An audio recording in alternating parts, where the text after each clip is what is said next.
This is Bruce Buffer, and this is the moment you've all been waiting for. It's time for the MMA-Holes!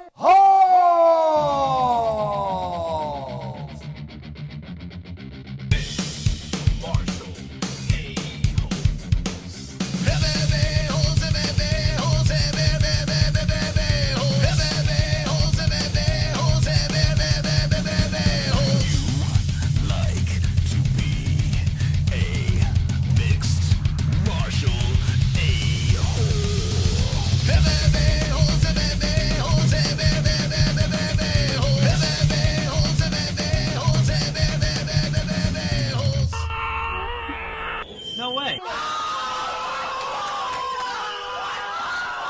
From the Sonosi 1.5K Kick Studios of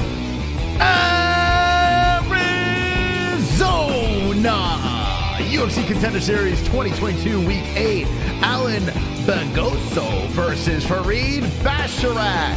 Fight reaction with the MMA-Holes.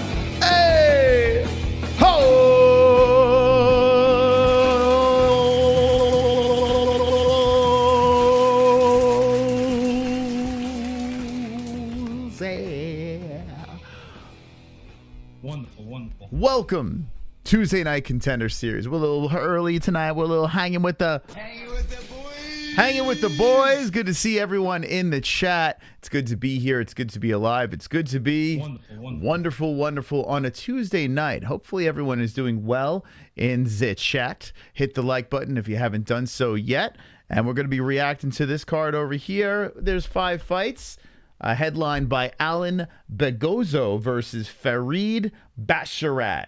Basharat is 8-0, unblemished, undefeated fighter from UK, Ireland. Brazil versus Ireland in the main event. The co-main event, someone in the chat told us about this, and they're correct.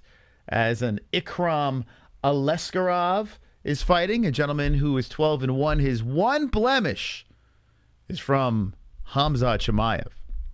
So that guy is getting his chance in the UFC. So we'll find out who gets the contracts tonight. How's everyone doing tonight in that chat?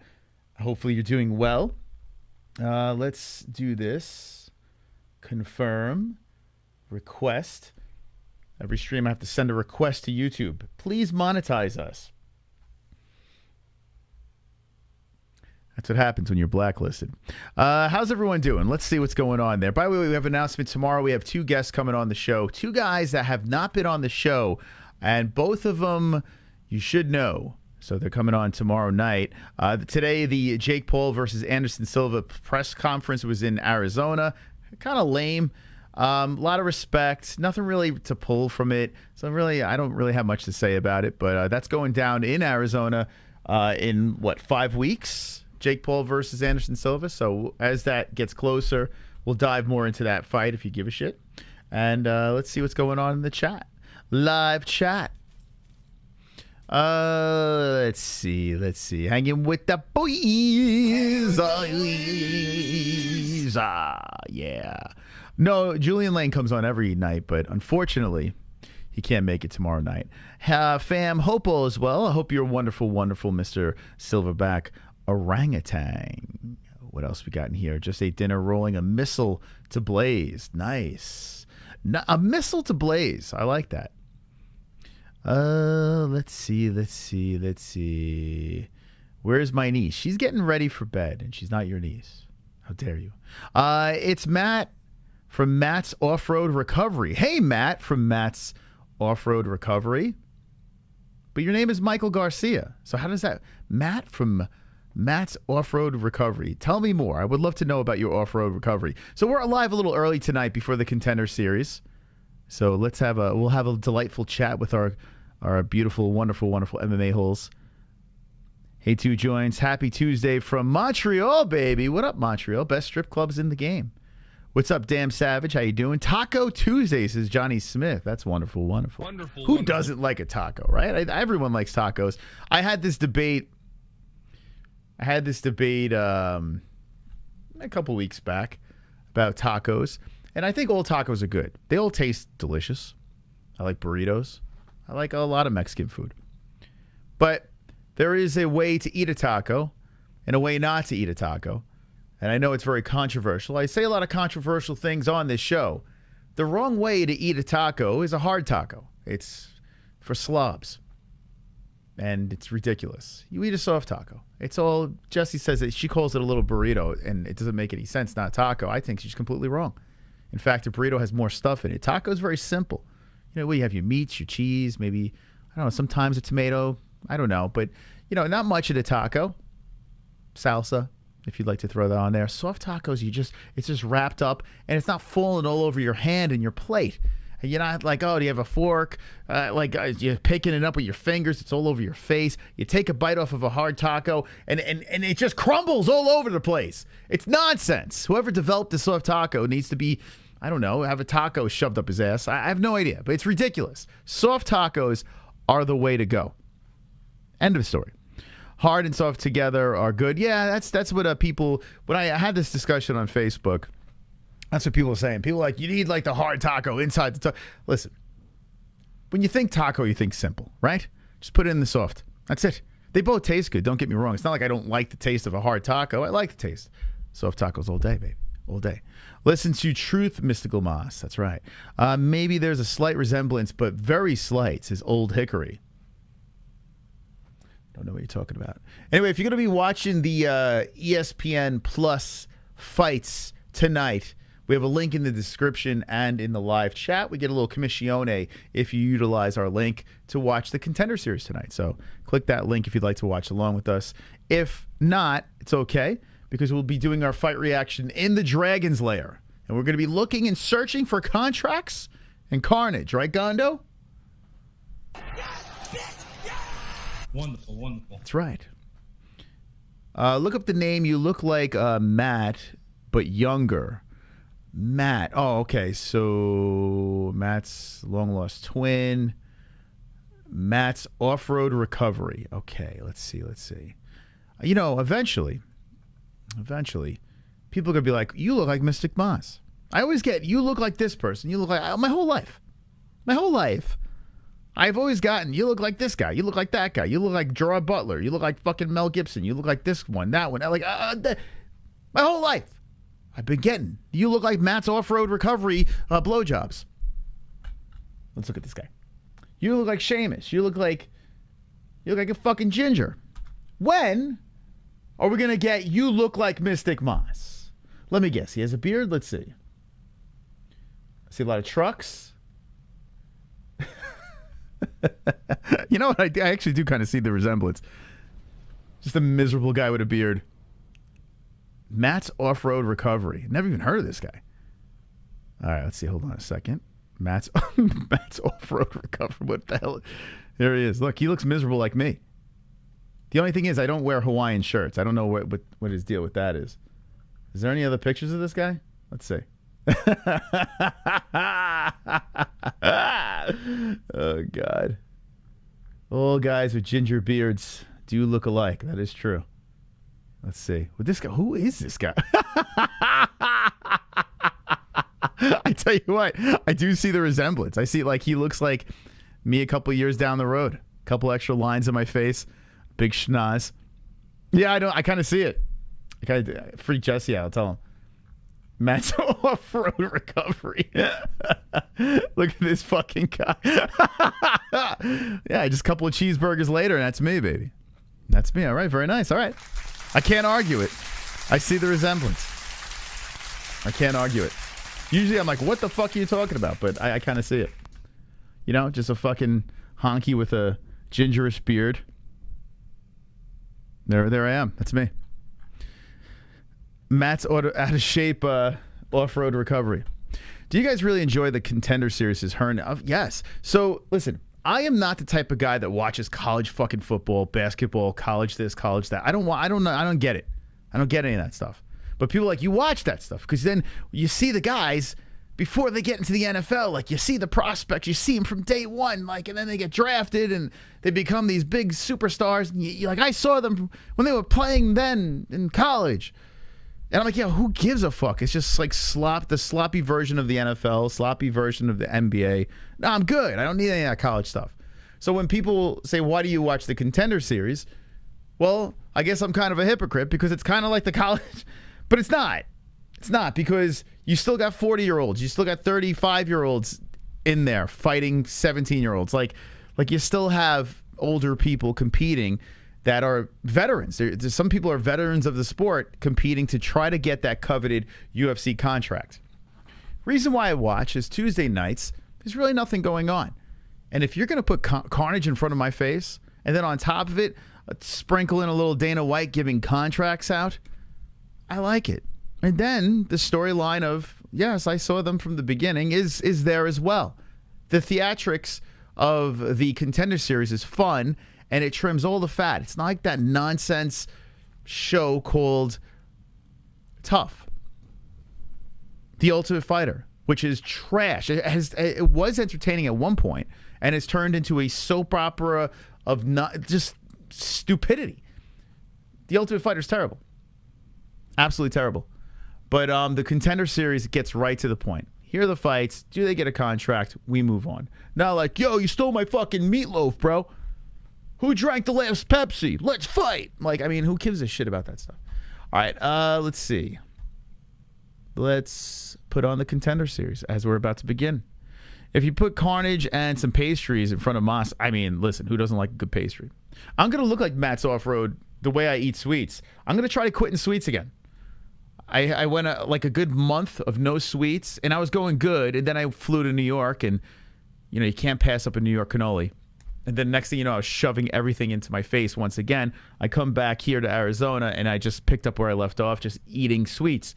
So I'm going to try. I mean, they say once you cut out sweets for a good couple of weeks, your body just kind of recovers and recuperates, and you don't crave it anymore. So I'm going to try. I'm going to try again to stop the sweets and see how I can go. That's my Achilles heel. Like, I went to the dentist today. Thank God no cavities, because I brush my teeth and floss and all that stuff, and I go for my regular, you know, cleanings, which you should do if you have health insurance.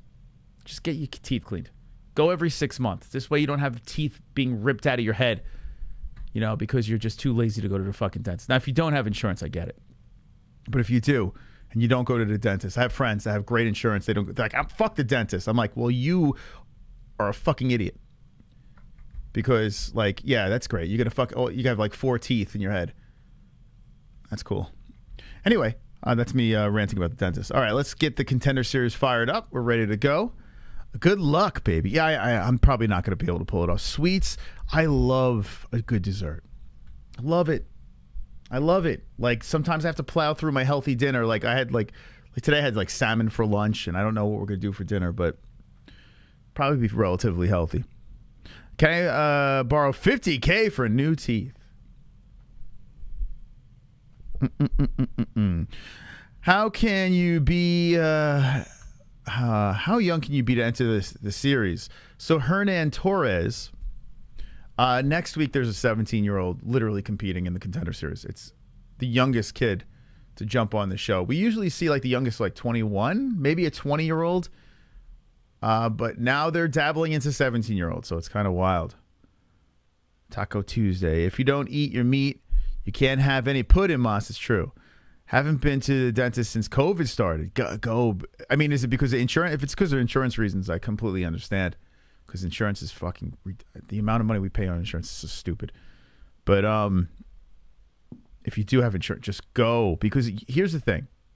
If you don't go to the dentist, you're just going to set yourself up for worse bills down the road, where your teeth falling out and things being bridged and repaired and more pain down the road. Like, it's just dumb. It's so stupid. Just go. Just go, man. Money's a big reason. Yeah. Well, if you can find a way, man, go, because it's just going to get more expensive down the road. $10K to get 2 implants. $10K for 2. I mean, it's fucking... What do you need implants for? Aren't you a guy? Are you getting tits? $50K full mouth. $50,000 for a full... Jesus Christ. I believe it. I believe it. It's nuts, man. It's nuts. When I was younger, like, I was good, man. Like, I took really good care of my teeth. I think I have fairly decent genetics too. I think I got lucky with that. But then I hit like 21, and then I had like root canals and cavities, and then I got all that cleaned out. And then I realized I got to go every 6 months. I got to. Because if I don't, I'm going to go through that nightmare again. 50K is what Darren Till said. Yeah, he got his whole grill done, right? You just had your done, 50K. So no insurance, you just dipped into the pocket, 50K, paid it. Is that the case? Or did you have insurance and paid 50K? I mean, what happened there? I'm assuming no insurance. Chandler versus Diamond, who you got? I got Dustin, rooting for Chandler, though. I'm rooting for I think that would be crazy if Michael Chandler wins, but I feel like Dustin's like a solid, safe bet. I understand, listen, I understand, C at the top. Michael Chandler is always fun to watch. Probably one of my favorite fighters to watch right now. But, I mean, with a clear head, it's like clear as day you pick Poirier. It's not even a question. It's not even, like, it shouldn't even be a question. Bad teeth can kill you. I mean, I guess infections and shit, I don't know. People in the South have better teeth. Do the fights start in like 3 hours? No, it should start soon. We're just waiting on it. They're showing a little pre-tape of Allan Begosso, the gentleman that's fighting in the main event. We're just having a delightful conversation beforehand. I started a little early for a delightful conversation. Michael Chandler isn't all that and a bag of chips and a bag of chips. I think he's good. I think Michael Chandler is good. I just don't. I feel like Poirier is way further ahead in the skills section. Brazil supposedly is another place for teeth and roids. See, I knew you were gonna say roids. I don't know why. Chandler for the win. Chandler would come with a different game plan versus Poirier. I would hope so. Yeah, I would hope so. I hope he wouldn't fight like he fought Justin Gaethje. I mean, as a fan, I would love to see that, but teleporting through dimensions right now, how can you function boff these Delta 8 gun off? So, wait, are you on it right now, Bruce? Because I got to be honest with you. So the Delta 8, half. I take half. I'm going to have a half tonight, but half and I'm good. I made the mistake going full. I had a night where I did 2, but I think that was HHC, and I was flying. So if you're gonna dabble in our sponsor CBDX.com, start slow. Don't just dive into like 3 of them. You'll be in La La Land. But CBDX.com, the promo code is MMA-HOLES for 20% off. Must be 21 plus or older to purchase. And your first purchase, you'll get a wonderful, wonderful gift, a free gift from CBDX.com. Listen, if you like to get high, check it out. Stop drinking beer because of all the sugar in it. You know what's funny? It's not funny, but I stopped drinking. I didn't even plan to do it. I just stopped. Like, it was bizarre. I had 1 beer. It's considered 1 beer. I had half a beer on Labor Day, like half. And I was just like, I don't want it anymore. Like, I just didn't have any urge. And then I had half a beer. I didn't finish that beer either during the opening weekend of football. Like, I just don't want to drink anymore. It's so nuts. Ever since I was introduced to the CBDX, I don't drink. It's weird. Maybe Thanksgiving I'll give it a go because we have a bunch of alcoholics coming over. So maybe I'll try to get myself back into drinking. But I completely lost the urge. I used to drink like a fucking fish.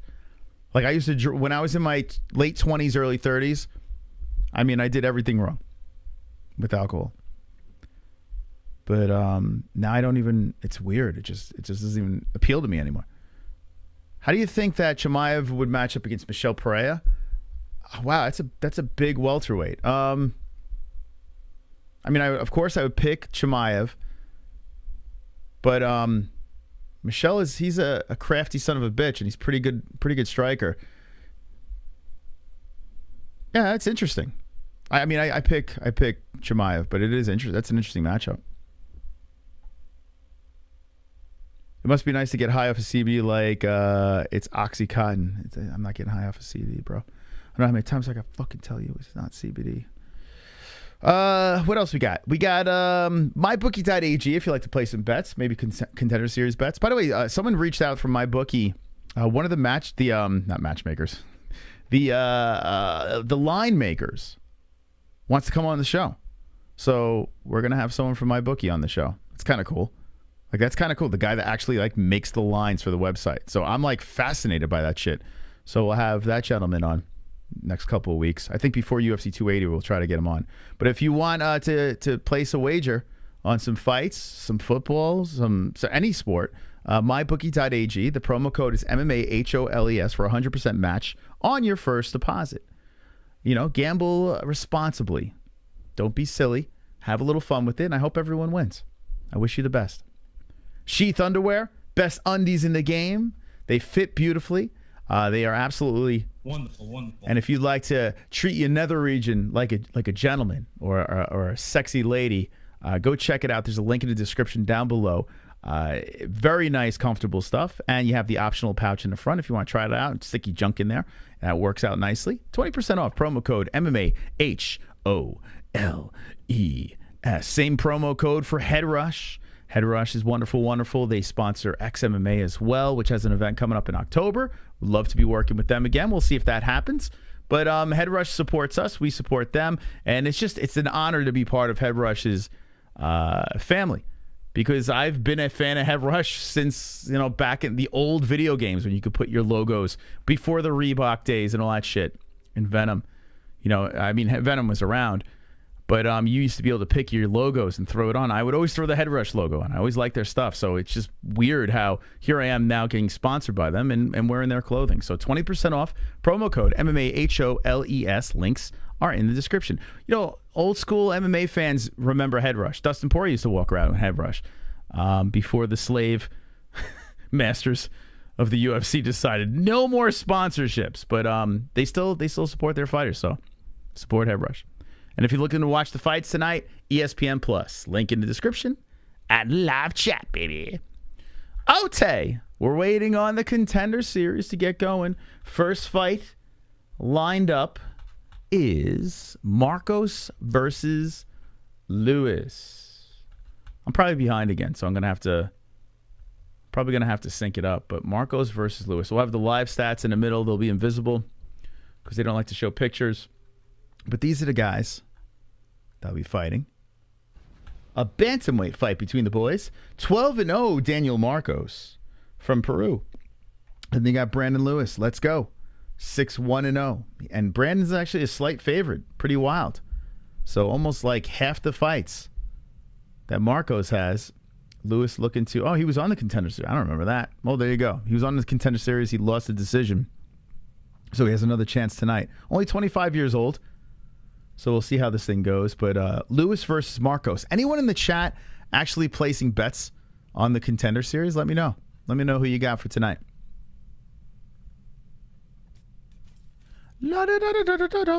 Stealthy King. It was Oxycontin. It was instant release.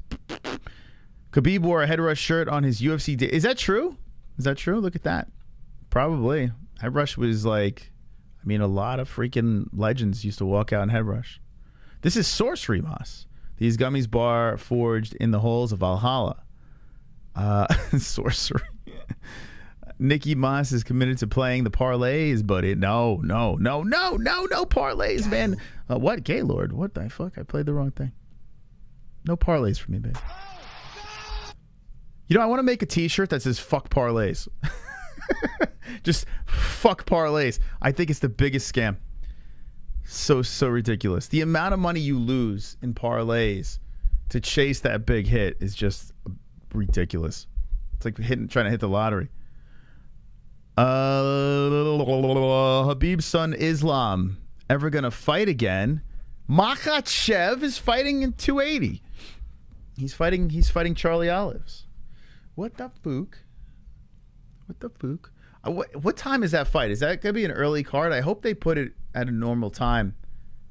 Like normal pay-per-view time, because I feel like you get more traffic. When Habib was fighting in Abu Dhabi and it was early in the day, the traffic was cool, but it wasn't like epic.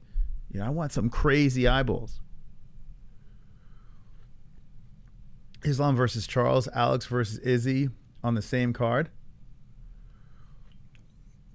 Well, that's not going to happen. But I wouldn't mind it. How you doing, Leo? How you doing, bud? Okay, here we go. We got the walkouts. We got the walkouts going down right now. So, ladies and gentlemen, if you're just jumping in, do yourself a favor, make yourself comfortable, and hit the like button. We're about to react to some fights. And, oh, what the fuck's his name? What's his name? Why am I... It's the same thing when I met him at CES. UFC fighter, Charles Rosa. Jesus Christ. I keep forgetting this dude's name. I interviewed Charles Rosa at CES when he was injured, and he was taking a break from the UFC. And he sat down next to me, and I completely forgot his name. I was just like, yeah, you hurt UFC. But anyway, he's cornering tonight. He's cornering Daniel Marcos. So the gentleman from Peru trains out of, I guess, trains with Charles Rosa.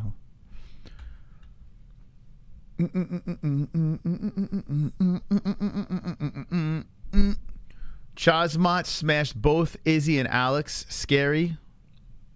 You see the way Chechen moved on the ground. I think, listen, both guys, strikers. I mean, Alex is massive.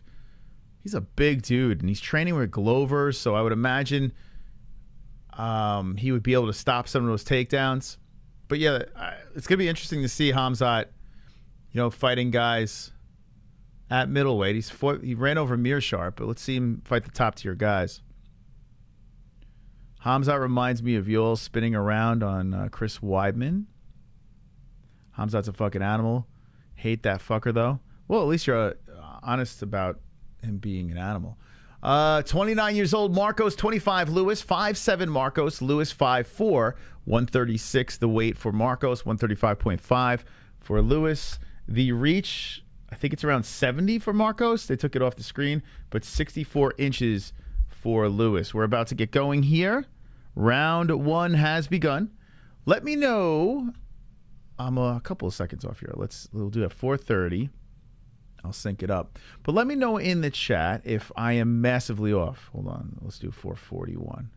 Here we go. I'm going to sync it up at 4:41 if I have to refresh to go this thing. Here we go. Bang! Okay, we're good. All right, so round one. Let's see if we get some contracts. Lewis is making his second appearance in the Contender Series. So, my man, I'm feeling is going to come out pretty hot. Throwing the jab out there, a couple of jabs. And there's a nut shot right off the... Oh, come on. Is there? All right, Beltran says they're good to go. Put 5 on Marcos. I'm too poor to watch these. Well, maybe I still could. I lost 300 in total at the casino this week, bruh.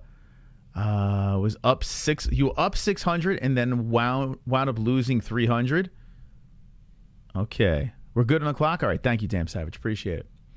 All right, so finally we got synced up nicely. A couple of kicks to the stomach. Lewis and a right hand by Marcos coming in. By the way, a big shout out to Mr. Savage on Twitter and Mr. The Gropes on Instagram. Shout out to those two. Oh, boy, a kick coming upstairs and Lewis eating it, but then Lewis goes for the single.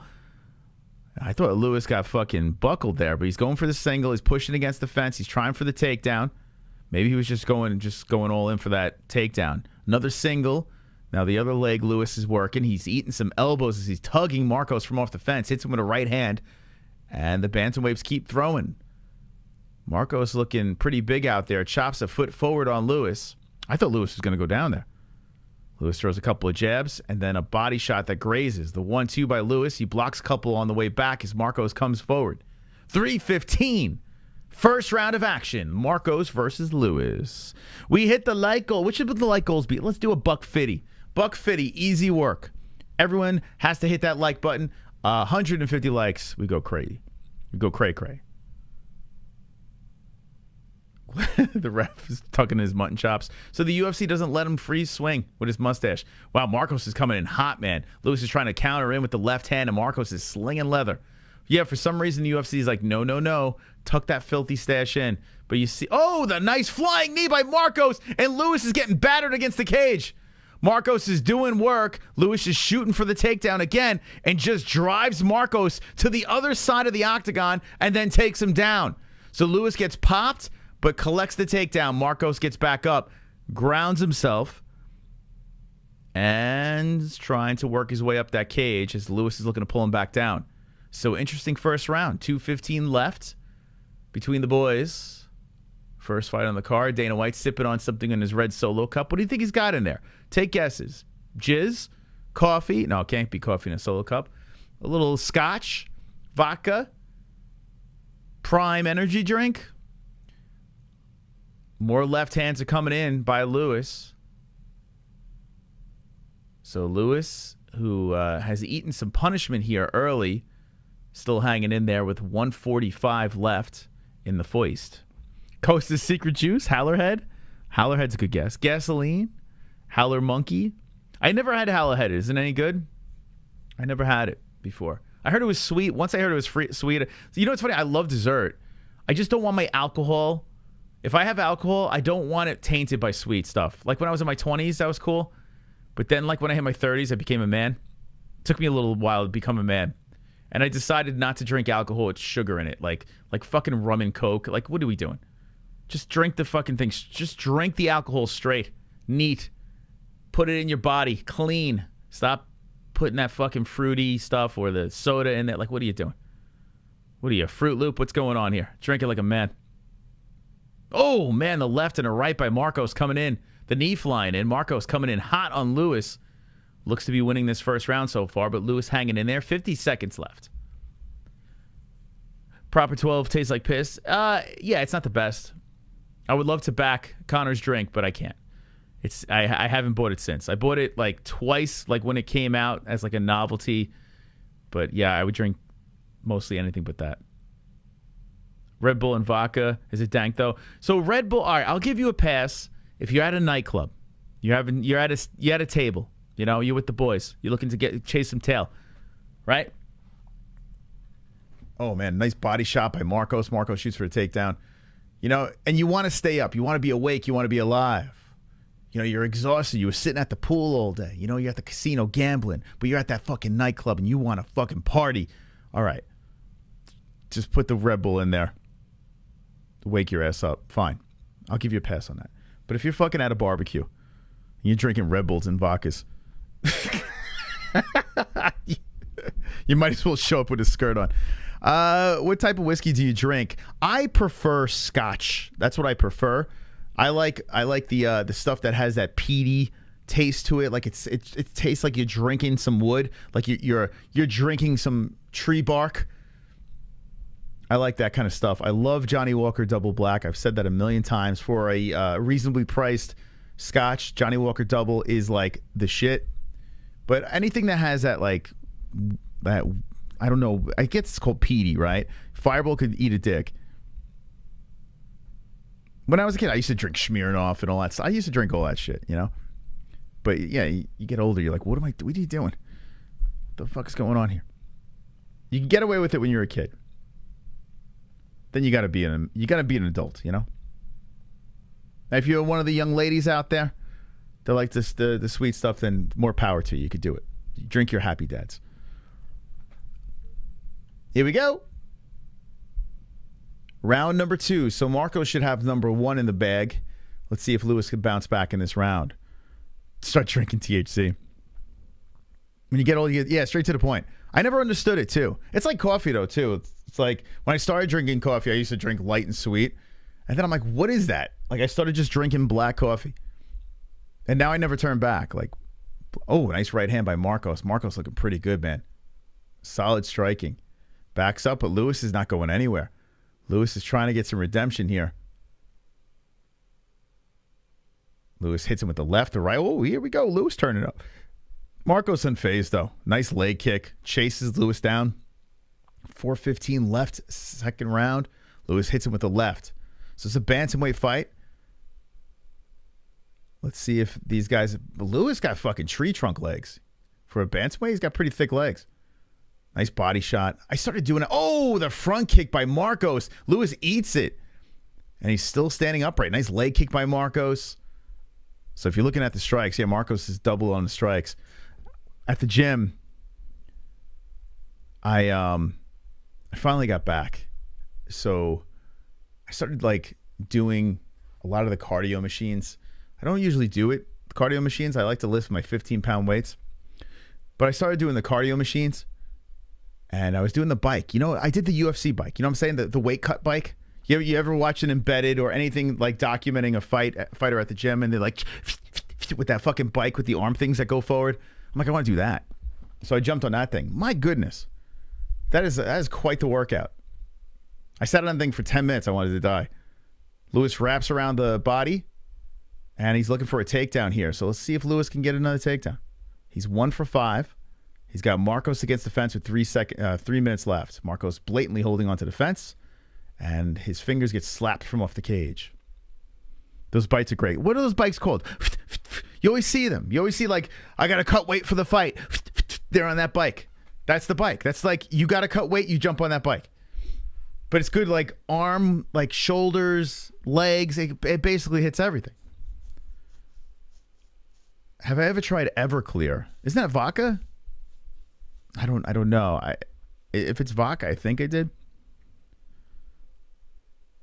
Am I impressed at all so far in this fight? I mean, I would, if anything, Marcos I'm more impressed with, if we're talking about the fights. But Lewis is a dog, man. He's hanging in there. Lewis is not going anywhere. If I was with my buddy Jay, also known as the Pigeon, he'd be like, these guys are too small. They can't knock each other out. This is boring. It's like a waste of time. Like that, he would be complaining the whole fight. But they're right in the middle, and Lewis is just throwing that left in there. Lewis is trying to come back. He's got good cardio. Inside leg kicks, and it looks like Marcos is getting tired. Yeah, Marcos, I mean, he's slugging back, but it looks like Lewis got the better gas tank. Lewis trotting forward. Marcos slips and gets back up, resets back to the center. Lewis is coming in hot. Whoa, can Lewis take this round? He's evening up the striking here.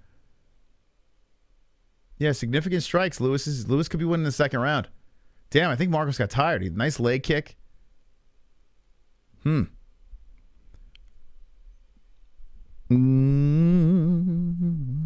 Ever try Angel Evans? No. 8 years, the guilt. Conditioning bike. Is that what it's called, that bike? A conditioning bike? Makes sense, since fighters use it for conditioning. It does make sense. Boy, oh boy, I never used it before. Now shooting for another takedown is Lewis, stopped by Marcos. He's 1 for 6. 50 seconds left in a round. I have a feeling we got a split fight here. Although Marcos did have moments earlier. Did stop these takedowns. Who do you think won the second round? I think Lewis might have got it. Oh, nice. Oh, that's a nice leg kick by Marcos. That looked like it hurt Lewis. Lewis shoots him for another takedown. Probably he'd be 1 for 7 now. Trying to scoop up the legs from off the fence. He is officially 1 for 7. 25 seconds left. Marcos says, let's get back to the middle. This is a close round. It could go either way. I'll just say, oh, okay, Marcos is winning this round. He just fucking hit him on the left. Lewis's head almost broke. His neck almost snapped off. Pez dispenser type punch. I mean, Lewis is coming forward. It might be 2-zip. Nice left hand by Marcos countering in. It does look like Lewis does have better cardio, though. All right, 2 in the books. I'm not seeing a contract, to be honest. I don't see contract so far, but we'll see how this plays out.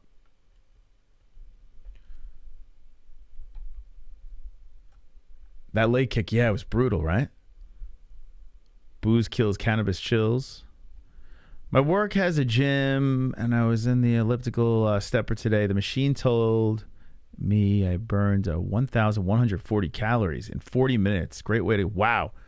Yeah, the ellipticals, those fucking steppers, all those machines, like you can really burn a lot of calories. And my legs are in such bad shape, that I feel like, I'm just gonna jump on all those machines. I'm gonna hit them all. I only go 3 days a week, so I'm just gonna hit those machines. I'm gonna go like a good solid 3 weeks of just hitting those machines on the legs and doing like mixing in a couple of like upper body exercises. I'm gonna try to combo instead of just pushing like my light weights around. I'm gonna try to switch it up, get my cardio up a little bit better,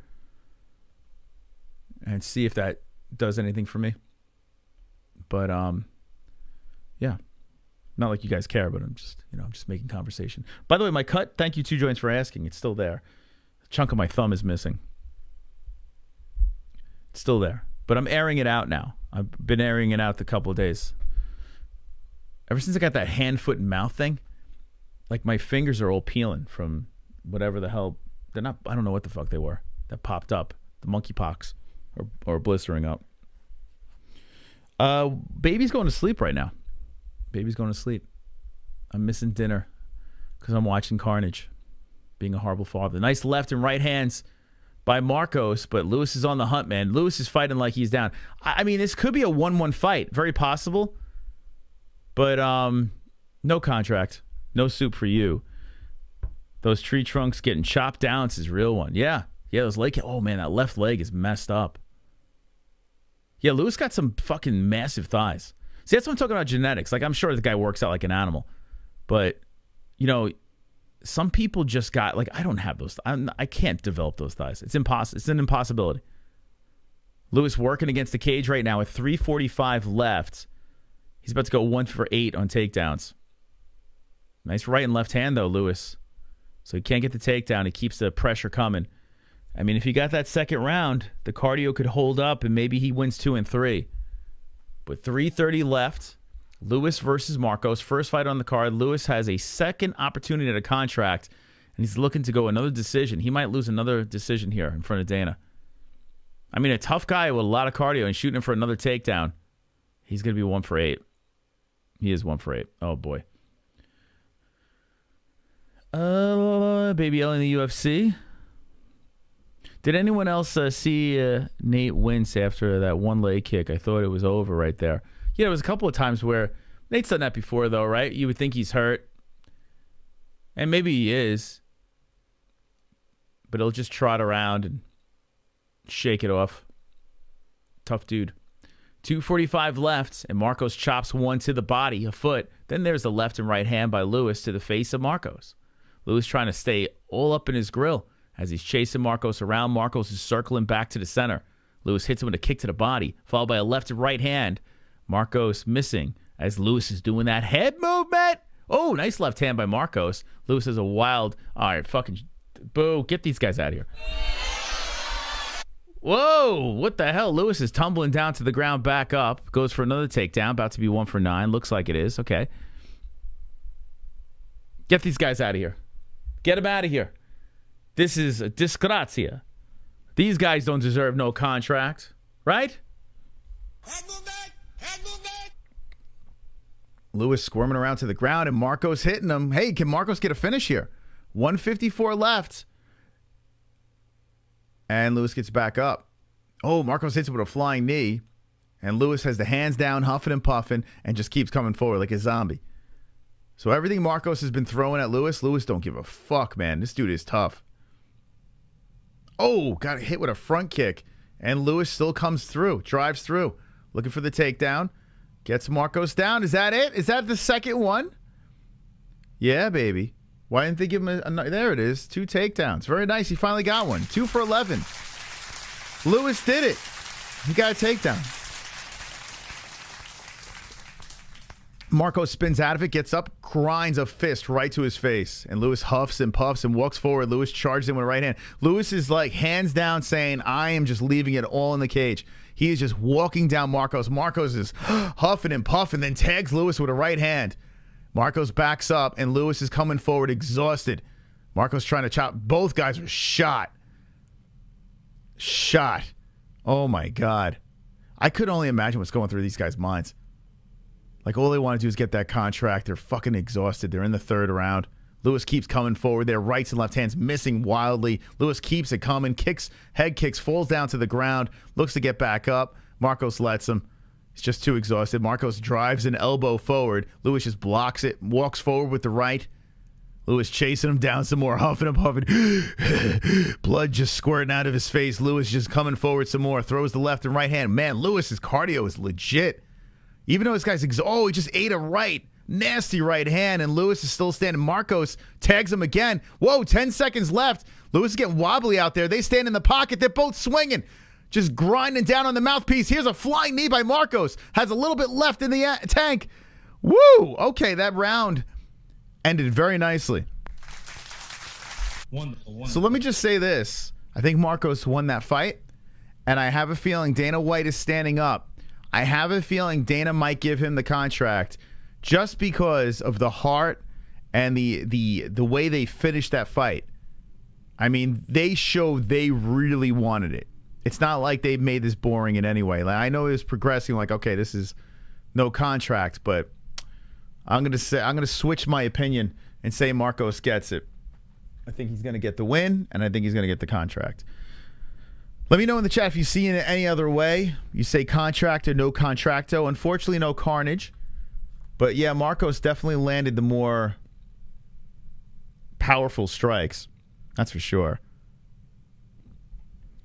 Lewis should get a contract. Very impressive by very impressed by Lewis. I mean, here's the thing. He's 25 years old. He's only 6-1. You know, so technically, he could still float around the regional scene, and then you never know if the UFC has someone drop out and Lewis is ready to go. I mean, he could literally step in and get a job. I don't think he gets a contract though. I don't think. Yeah. Worst fight ever. I'm with Savage. What did Savage say?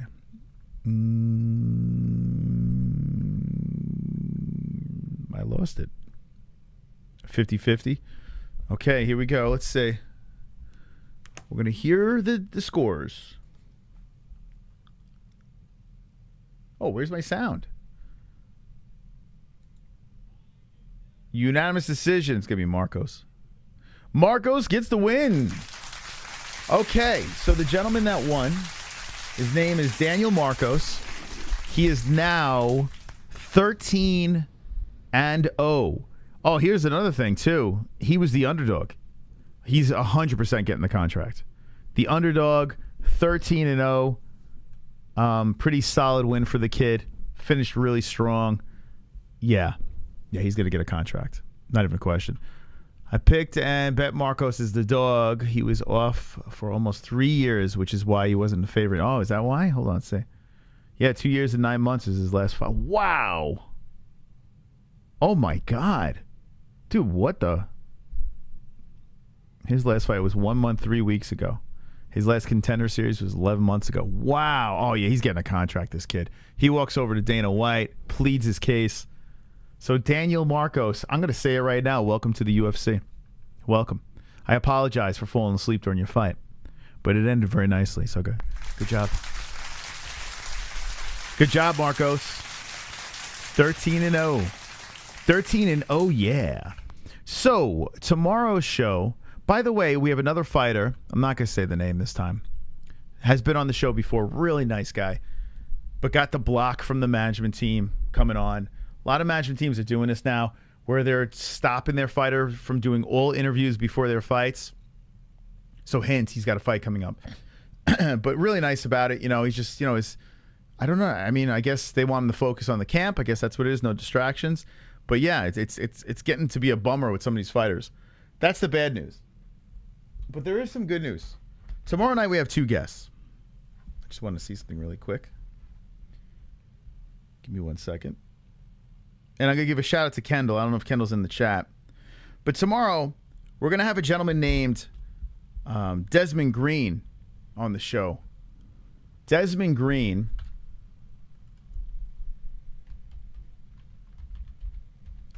Let me pull him up for you. The Predator from New York. Desmond Green is 25-8-0. Now, we spoke about him briefly the other night, because we weren't sure if it was going to be a lock for tomorrow, but it looks like he's good to go. This man was actually a solid UFC fighter, and he is currently riding a 6 fight win streak. He was fighting a little bit in BYB, Freedom Fights, Cagezilla. His last 2 UFC fights were wins. He beat Charles Jourdain. Okay, Charles Jourdain is a fucking animal. Beat him. Come on, what the fuck? Why does Tapology do that? They got to screw up my flow. And Russ Pearson. So you got the ground and pound on Russ Pearson. Round 1 finish on this former. I think he retired, right? Russ Pearson don't fight anymore, but Russ was a tough dude. So yeah, he's on a win streak over here. His last loss was in 2018 against Mairbek Taizimov. He beat T-Bow, which, I mean, we've seen what T-Bow done. He's beaten Josh Emmett. I mean, he's beaten some solid guys. And he was exiled from the UFC.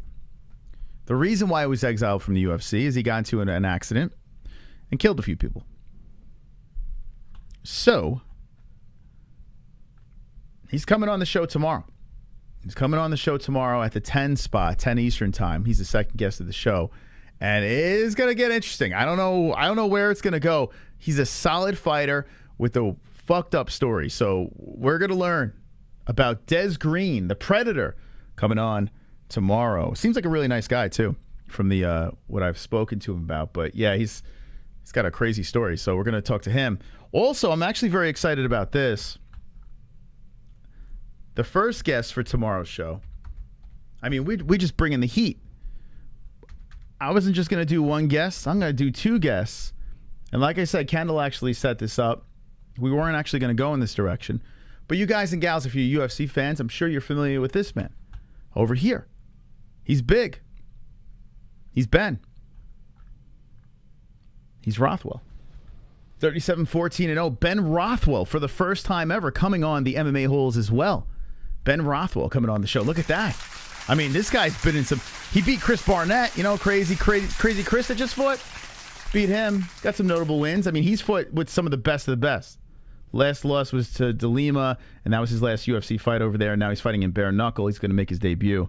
Beat St. Preux, Stefan Struve. He lost to Orlovsky, lost to JDS, beat Josh Barnett, beat Meathead Mitrione, beat Alistair Overeem in 2014. I mean, beat Brendan Schaub, for God's sakes. I mean, come on, baby. Ben Rothwell. I mean, we know he's got that wrestling thing, too, where he kind of plays, you know, that WWE persona. Pretty good guest. Ben Rothwell coming on. So he's going to make his bare knuckle debut very soon, and he has agreed to come on the show. Really nice guy. So we got his digits, too. Let's go Ben Rothwell. I mean, the fact that he beat Brendan Schaub, right? Tell me about it, Travis. Coming on the show tomorrow. What is it like to knock out Brendan Schaub? First question. Dicey. That's right. Ben Rothwell coming on the show. So tomorrow's going to be a delightful show. Drinking and driving and Ben Rothwell coming on the show tomorrow. It's going to be great. So stay tuned. Make sure you subscribe to the channel and you hit the notification bell. We're keeping the content pumping. We also have the fights happening this weekend. The Sandhagen fight. Sang My Dong. And Triple G, Canelo going down. So, yeah. Ben Rothwell. Ben Rothwell. All right. Thank you, Andrew Key, for the subscribe. The next fight on the card is this one over here. We got the Babes. The Battle of the Babes. The Battle of the Clams. A Clamtacular. Bruna, Brazil versus Marnic, Mann. This is the two fights. This is the two fighters that are fighting next. And Brazil is a slight favorite over here. She's 7-2-1, and Marnic, Mann is 5-0, unblemished from the U.S. of A. 5 foot tall. My goodness. I mean, we're borderlining midget right here. Marnic, Mann is 5 foot. Wow. 115 pounds. We don't have the reach on her yet, but 66-inch reach for Bruna, Brazil. I'm going to root for Marnic. Let's go Marnic, baby. 5 foot. It's going to be interesting to look at. I got Mann. Let's get another underdog. Yeah, let's go, right? Let's go, Mann. Let's go, Mann. Oh, damn, OnlyFans. That's right. An OnlyFans fight tonight. We shall see. Who gets the contract and who goes to OnlyFans? Wonderful, wonderful. Hopefully we get some carnage tonight. You're rooting for the ankle biter? Me too. Gonna root for the underdog, the ankle biter. Excited to see Adesanya versus Pereira. Bro, now the KHAMZAT DIAZ didn't happen. Yeah, Adesanya Pereira is fun. That is a good one. Not too far away. With November? Not far away at all. So this, yeah, October's a nutty month. I was looking at the schedule with some of the crazy fights. You do have that Abu Dhabi banging card, UFC 280. You got the Paul Silva thing. And then the following month, MSG. And it's just so many crazy fights coming our way. So this year's going to end really strong. I do believe we're going to hit 70,000 subscribers before the year is up. I truly believe it. So I'll be getting inked up once again thanks to the people subscribing to the channel. So if you're not subscribed, subscribe. On Saturday, we had a crazy night. I trained with Marnic, Mann here in Montana. She's an animal, says the Bandit. Did you really, the Bandit? Yeah, I mean, listen, if you're fun sized and you're 5-0 as a professional athlete, you got to have some sort of skill. You got to be tough as nails. And I'm looking at her right now. She's being interviewed. Looks like a tough young lady. I'm going for USA in this one. I'm not confident, but going for USA. US of A, Montana. Izzy might not strike so much. He can win. 75K, 2 joints. I like it. I like it. If it was like the old days, when we started the channel, I mean, we were getting subscribers like, it was nuts, like per event. We were getting crazy. And then, you know, then YouTube kind of was on to us, and we got into a little hot water a couple times, and then we haven't recuperated from the YouTube algorithm woes, but we still have our big nights, so that's good. I can't complain about that. But there were, I mean, it's kind of crazy how YouTube has treated us, but we're still trucking, baby. We're still going. It sucks that she's going to get your ass beat. What?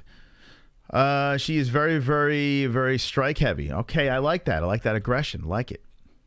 Thank you, Edson Barboza, for subscribing to the channel. Edson Barboza? What? Oh, my God. 66,666 gets it. I mean, yeah, that's going to be weird, right? All sixes across the board. Will we hit 66,000? I would imagine UFC 280 is when we'll see something like that. Go. Adesanya Poirier parlay. Adesanya Poirier. Let's see how the parlay would work. MyBookie.ag. MyBookie.ag. Hey, 150 people here. Hit the fucking like button. We're going to react to the second fight on the Contender series. Thanks for stopping by. Let's see. Oliveira Makhachev. Okay, let's just go to UFC line. So you're going to do a parlay of, like I said, I don't want to bet parlays anymore. I had enough.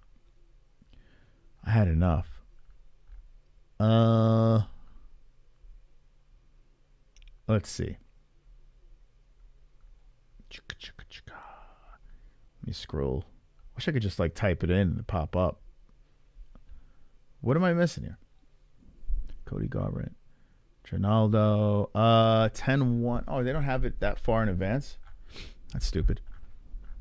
That's pretty dumb. Let's see. UFC lines. All right, so if I go Adesanya Pereira, okay. So he says Adesanya, right? And then we'll take what he said, Poirier. Wait, hold on a second. Makhachev versus Oliveira, TJ Dillashaw, O'Malley, Peter Yan. Oh shit, yeah, it's not on that card. What am I doing? What's the deal? There it is. All right, so Poirier. So if you throw $100 on that, what are you going to get?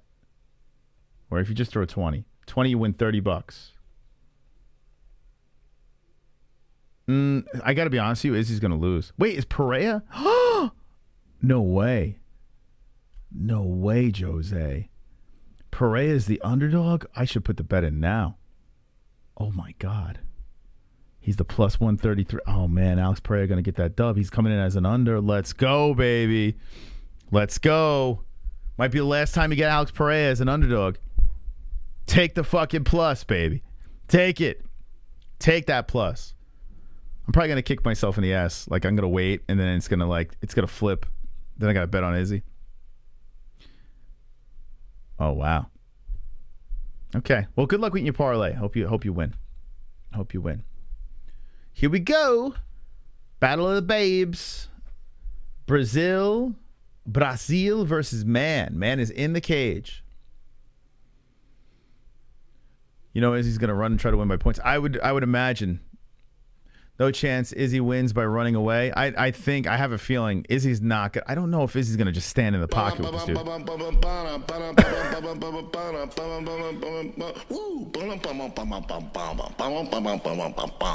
hear that jam? Beautiful. This is #1 bullshit. If we lose Colby kissing Trump's hand, then this dono should at least be Schaub slob and Rogan's nobbin. Thank you, Tropic Tom. Appreciate that. I don't give a fuck what anyone says. I know 2 Joints wasn't happy about that donation. I Love that donation. The new $5 donation. Tropic Tom throwing it in there.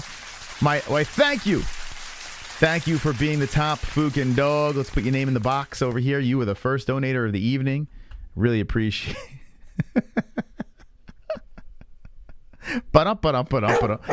Very nice, very nice.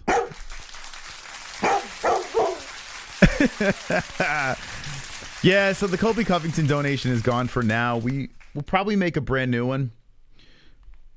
Kind of got a little irrelevant, and Jesse was sick of it. So we got to make it like a different Colby donation. Might get rid of Stank Breath. I don't know. I like Stank Breath. Might get rid of it. Maybe substitute that one and put a new Colby donation in there. See, Two Joints doesn't like that donation. So let me just say this over here. If you got $5, drop the Brendan Schaub donation. Schaub us right now. Schaub us. And annoy Two Joints in the chat. How dare he not like that beautiful donation? 29 years old is Brazil. 29 man. Bruna 5'6", 5 foot tall man. It's so weird calling her man. It just doesn't sound right. All right, anyway. Let's go. Let's go. Let's go, Marnic. Come on, Marnic. Get that contract, Marnic. 5 foot tall. Let's go. All right, so Marnic in the blue. Marnic, they call him Man. Man in the blue. Man. And Brazil in the red. Brazil long and kicking to the body. Oh, shit, she hit her in the liver. Man got hit in the body, and she just holds it right there. She didn't drop. She's against the cage, and Brazil's trying to let him go. But it looks like Man has recovered. Man trying to kick forward. Nice kicks coming forward by Man from off the fence. Man with the leg kick trips up Brazil. Brazil gets back up to the feet. Brazil. I don't know. I guess that's how you're saying it in Brazil. Brazil from Brazil. Brasil. Is it Brasil or Brazil? How do you say her name? I don't know. I'm going to call her Brazil since she's from Brazil. So Man staying very patient as she's slowly circling the outskirts of the cage. A small octagon here at the apex. With 4 minutes remaining on the clock, Man throws a couple of kicks forward, does not connect. Just trying to keep Brazil away. Brasil? Is it Brasil? That kind of makes more sense, right? There's no Z in there. Man grabs the legs of Brasil. I'm just going to go, all right, well, I'll believe you. Now Man shooting for a takedown. Let's go, Man. Oh, tripped down by Brasil. And the Brazilian trying to get a mount here. Man does a great job scrambling from the bottom back up to the feet. Beautiful job by Man. Back up. Wonderful, wonderful. Brasil. Brothel?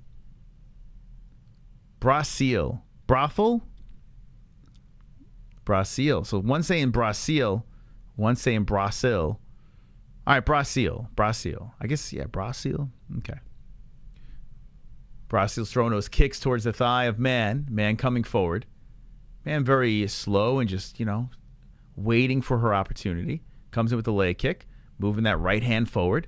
And here comes Brasil trying to charge in. Nice left hand by Man. Man comes in with another left and then has Brasil against the fence. A little lower center of gravity as she has the underhook. Man looking for a takedown here. Currently 1 for 1. Brasil fights from off the fence. And now Brasil in control. Brasil with the knees to the thigh of Man. Brasil looking big and strong here, holding Man to the fence. Ooh, Man eats another one to the body, a knee. Another knee to the body again. Brasil just keeps the knees coming and looking for a hip toss. Brasil almost taken down on a knee, and Man is scooping around to the backside. As Brasil is wrapped around the body, Man is looking to grab the back. I don't think she's going to get that. She grabs the head and then back against the fence. Brasil with the control. So Man showing some toughness here from off the fence, but Brasil just a little bit stronger, holding her in place. 2:08 left in the first round of Man versus Brasil. Trying for the trip, Man, and then Man throws Brasil to the cage. Man relentless, putting the shoulder into the belly of Brasil, trying to scoop up 2 legs here. Brasil keeping those legs wide and staying upright. Man is really trying to get her down. Man is tough. Little fire hydrant looking girl here. Just pushing forward, utilizing that smaller stature very well here, kneeing to the inside of the leg of Brasil. 1:35 left in the first round. Man still in control against the cage. She hit her right in the clam. Here we go. Takedown. Man. She drags Brasil down, and then Brasil gets back up. So Mann controlling against the cage here. She's trying to scoop the legs and kind of takes her down again quickly, looking to hold her there, but Brossel getting back up, and Mann hits her with some right hands. I like the aggressiveness of Mann. Oh, Brossel with the toss now to side control. Beautiful takedown. Gorgeous by Brossel. Side control of Mann. Massive takedown with 1 minute left in the first round. Woof, that was problematic for Mann. Mann's right arm gets trapped. Then Mann rolling around looking to give up the back. Then pulls her into guard. So Mann knows what she's doing from the mat as Brossel is trying to get some damage from the top. Clam to clam as Mann is putting the feet on the hips of Brossel to try to push her off. But Brossel looking to settle inside the guard with 34 seconds left in the first. All right, so Brossel looks like she could win this round here if she stays on top. Got to stay a little more, get a little more active. She looks to pass the leg to half guard, and Mann still stuck to the mat. Wow, Brossel is surprising. Clam, cooch to cooch, clam war. So far the stronger clam is Brossel right now. She's still controlling on the top. She's not landing anything as Mann is just kind of hitting her with punches on the side of the head. And that's the end of the round. So interesting round there. Interesting round between the ladies. I'll reset the clock and move to round number 2. But who do you think won the first? You have the story of Mann being more active with the strikes, but Brossel having a little bit more of the control time, especially towards the end of the round. So who do you guys got? Brendan Schaub's got a slob my knob. If that was foreplay, cool. Brossel, good round, no doubt. Red won. So it looks like a lot of people are thinking Brazil. The Brossel gets the win. In the first round, at least. Brossel got that bottom, though. She got that caboose.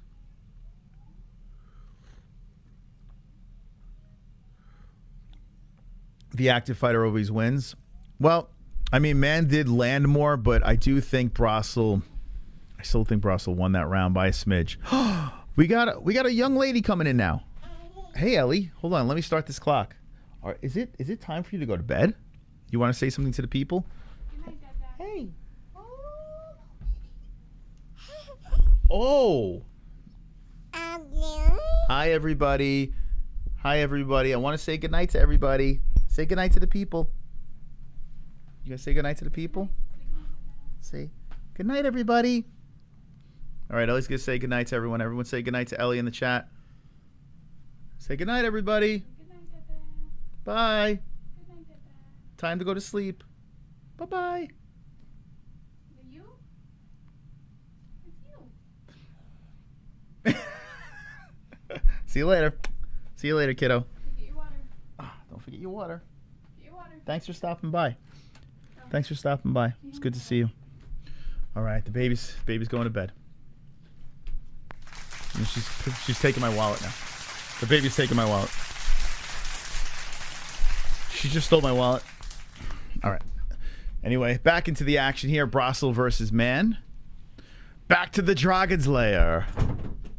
Whoa, nice left hand by Mann. She charges in and loops a left to the face.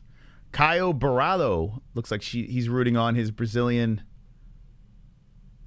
Oof. Nice spinning kick to the body by Brossel. So Brossel staying very patient. She's controlling the center. Mann is slowly circling, throwing that jab out there. Mann has a little bit of damage over here. Just kind of like swelling, not real redness. Flying knee by Brossel followed by a right hand. Mann having some trouble here. She's trying to find her range as she's moving forward. And Brossel very light on the feet. Just waiting for Mann to make mistakes, but Mann charges in. Tries to get the takedown. Grabs the leg of Brossel. Holds her against the fence. It's got to be tricky fighting someone that much smaller in stature and size. A knee to the body by Brossel, but Mann still controlling against the fence. Just another manic Monday. She's using your credit card for Fortnite skins. Mann still controlling against the cage. Nice knees by Mann. Leveling down for 2 legs again. Looking to scoop her up and lift her down. She's 2 for 2 with takedowns, Mann. But Brossel doing a good job staying on the feet. She's wrapped around the neck Just trying to use it for leverage. And Mann with a beautiful trip down to the ground has the control. Nice takedown by Mann. As she just grinded on Brossel and just tripped her. Took her to the mat. So Mann has an opportunity with 2:17 left in the second round. Come on, Mann. Finish this bitch. Let's go. Clam to Mann. There you go, Mann. Mann looking for the mount, but Brossel doing a good job with the legs. Mann has one leg over. She needs to get one more to solidify this mount. Mann hitting with some right hand. She is tough. Mann still holding down Brossel. Brossel holding on to the body, trying to keep her nice and close. No carnage yet on this Contender series as we have a clam fight and reversal by Brossel. Now Brossel's on top. I feel like I'm watching UFC 4. Brossel is on top now, and Mann has been reversed. Oh, boy. No contract! No! Anyway, Brossel on top. Let's see if Brossel can get anything done here. Ellie's going to place in life, that's for sure. I'm thinking that this would be a perfect event for Hearns. Only 5 fights. Yeah, we still have to hear the story from Hearns. Falling asleep at UFC 279. So Mann is looking to win another round here. She's just collecting some more control time. She's inside the guard. She's clam to clam. She stands up and lets Mann up to the feet. So Brossel says, okay, I don't want to do anything here. Let's get back up to the feet. Oh, my God, girls. Come on. Let's go. I mean, they're looking pretty tired. Brossel comes in with a nice kick to the body. So Brossel's just chilling. She's just waiting for Mann to come forward and make mistakes. She's content with her striking and counter-striking. There's a nice right hand by Brossel. The aggressor coming in, just telegraphing a right hand and just... Oh, the head kick by Brossel. Mann out cold. Oh, whoa. Whoa. And Dana White looks at the replay and just says, you could read his lips. Holy shit. Brossel was just waiting and waiting and waiting. Knew she was better on the feet. Waiting for Mann to make the mistake. Finally, the hands drop. Brossel comes up with the head kick. And ladies and gentlemen, the first carnage of the evening. Congratulations to Bruna Brossel. Bang! Carnage! Lick the carnage, embrace the carnage, go on a date with carnage. Oh my God. Vote for carnage, make babies with carnage, play jokes on carnage, masturbate with carnage, ejaculate the carnage, propose to the carnage, enjoy pancakes with the carnage, celebrate the carnage. Well, these head kicks this year. Brossel just throws a left hand forward just as a distraction. Oh, that was beautiful. So Brossel comes in with the left, the jab, not really going all in, just trying to get the hands to kind of move and just open up the side of the head of Mann. So Mann like kind of flinches for that jab. And then as she does so, complete open side over here, Brossel just smoothly comes up with the head kick and night goes Mann. Out cold. Beautiful. Beautiful head kick. So here's the thing. Brossel wasn't like electrifying throughout the fight. She fought incredibly intelligent. She didn't stay on the ground when she got the top position. She's like, okay, I'm not getting much done here. Let's stand this thing back up and let's head kick this bitch. Probably a contract. Probably a contract. We're probably 2 for 2. I should show you fight highlights on your channel. Drop in our Discord. There's a link in the description. Put your highlights in there, and then remind me at the end of the show. I'll slide to the Discord and check them out. Wow, look at that. I'll definitely check them out. But wow, that's a good win for Bruna Brossel. And there, yeah, drop the Kamaru Usman's in the chat. I mean, very, similar aftermath. These ladies won't get the contracts to head kick her opponent to oblivion. Yeah, I know, right? I was kind of falling asleep. But here's the thing. When you got fighters like Bruna Brossel that just very intelligent, you got girls like this that, are waiting for the right opportunity and then will get the finish. Like she was just kind of downloading the information. She knew exactly what she had to do. Whew.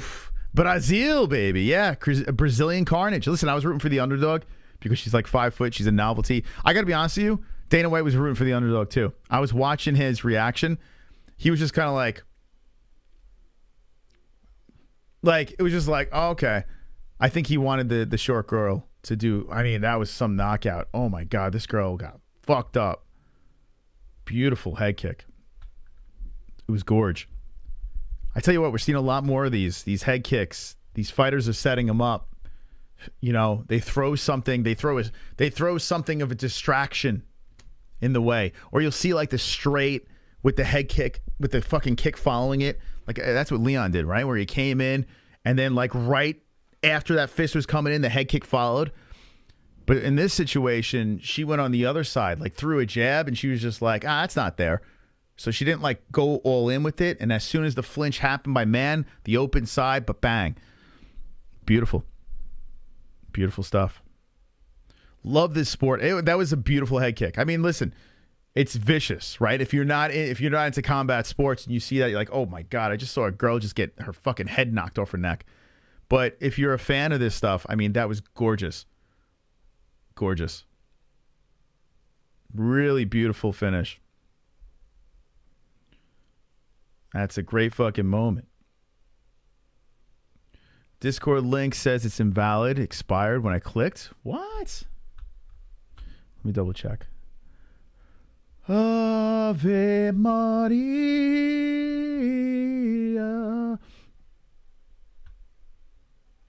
I don't know why I started singing Ave Maria. Let's see. Let's check the chord.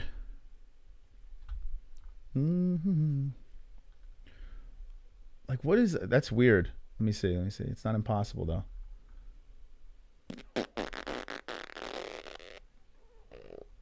Discord, where are you at? Discord. The website. Discord. No. 444 members. So when you click it in the description, it is fine, baby. Yeah, it should take you right here. This is the page that pops up. So you go into the description, you click on this right here, and then it'll take you right here. We have 444 members. We literally, like, I mean, we didn't start this thing that long ago. 444 members on a Discord? Let's go, baby. All right, so get in. Go get in over there. Okay. Let's do it. Let's fucking do it, damn it. Ave Maria. All right, I'm going to take a quick break because I got to take a leak. And then when I come back, we're going to go into the last 3 fights on this card. So we got some carnage that happened. This is your main event right over here. Stand by. We're going to go to a break. And when we come back on the other side, we will see if we can get some more carnage in play. What the hell? What in Sam hell am I doing over here? What in the Sam hell? I'll be right back, guys.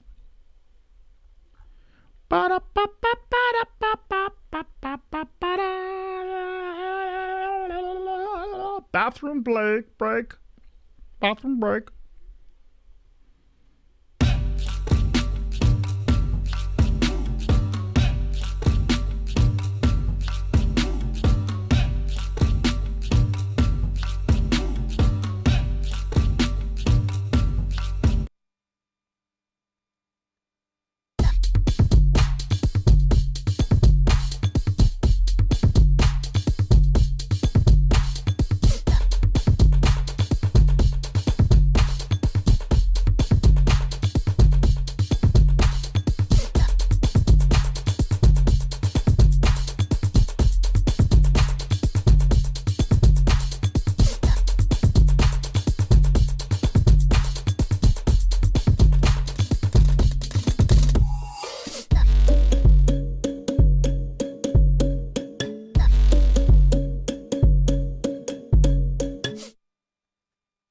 Cause I'm a CBDX.com boy.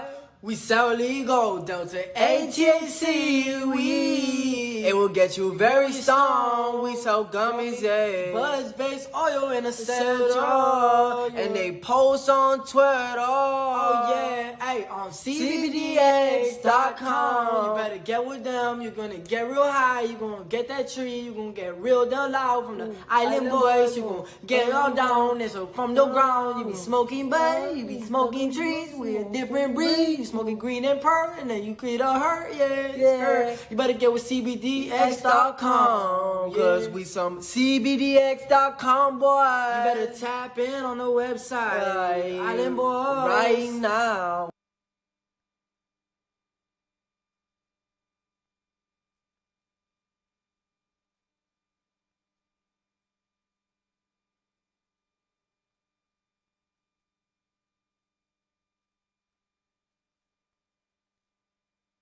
When it comes to underwear, there's nothing more important than comfort. Why empty your pockets for generic underwear that loses comfort, quality, and style when you can slip into a pair of Sheath and get even more out of your daily wear? With Sheath underwear, you can treat your jewels like royalty as they are given their own private sanctum, keeping them secure and you in a state of bliss. Get 20% off Sheath now using promo code MMA-Holes. That's MMA-HOLES with the link in the description below.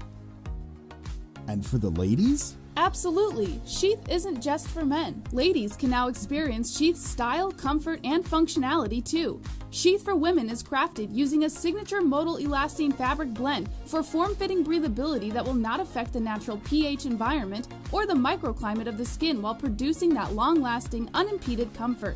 Use promo code MMA-Holes, MMA-HOLES, for 20% off at sheathunderwear.com.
I don't know.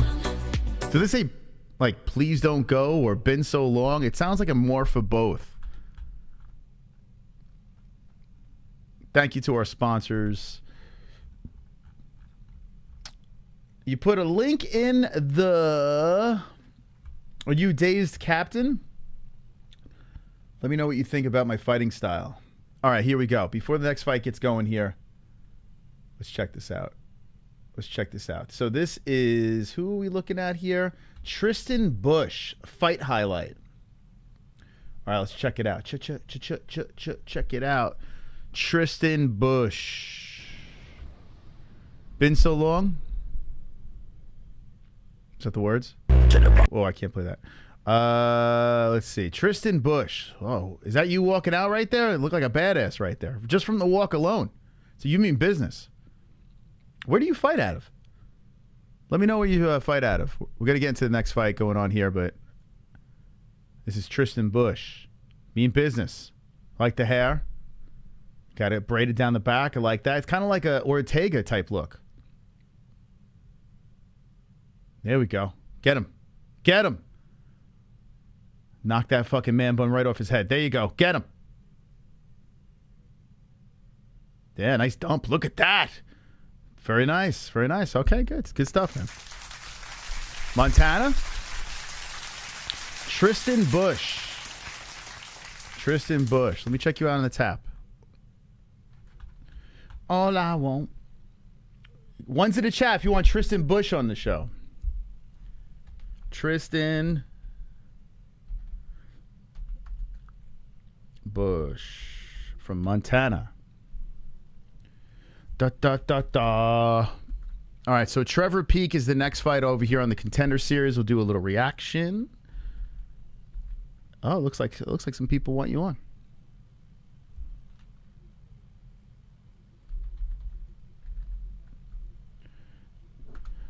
All I want, the Bandit. 0-3-0. What the fuck? What happened, man? So, oof. What happened? You know what? You come on the show, you gotta get your first win. So this is only AMI stuff here that's going on, right? So you're just getting your feet wet. All right, good stuff, man. Hey, listen, you're making the fucking walk. So that fight that we were seeing, hey, it's all good, man. You make that fucking walk, I got respect. I got respect for you. But so what fight was that from? Which the highlight that we were seeing over there? It looked like you were doing all right in that fight. It's AMI stuff, so like I see you not looking good. You know what? You gotta get your licks in. Although you've been finishing all your AMI fights, so you definitely got work to do. But it looks like you got something in there. Desmond Jones, that fight. So the verbal tap. So this one here. Oh shit! It's Chuck Norris. Hey man, keep going with it. I'll tell you what. How about this? Before your next fight, hit us up. We'll do a spot with you. We're gonna give you your first victory. We're gonna give you your first victory. And if you're ever on the East Coast, we have a couple of promotions we're really cool with over there, and we can get you some fights. You know, they'll do the right thing. All right, man. Good stuff. Keep us informed. All right, here we go. Let's get to the next fight. Malik Lewis. Now I know why you didn't show us your Tapology first. They'd be like, what the fuck is this?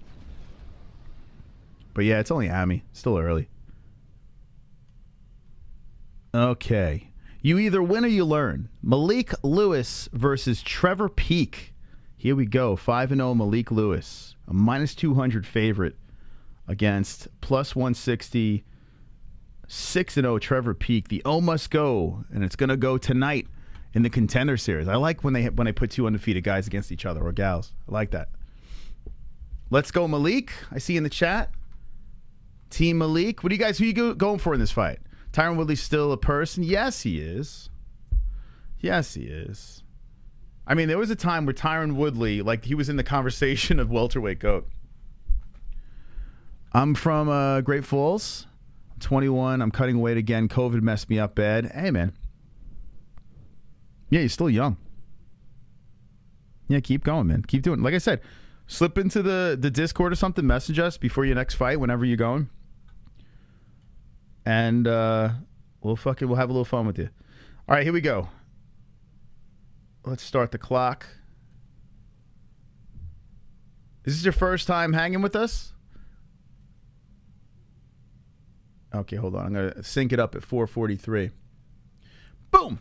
There we go. Okay, round one. Lewis versus Peek. This feels carnage. I could just see it right now.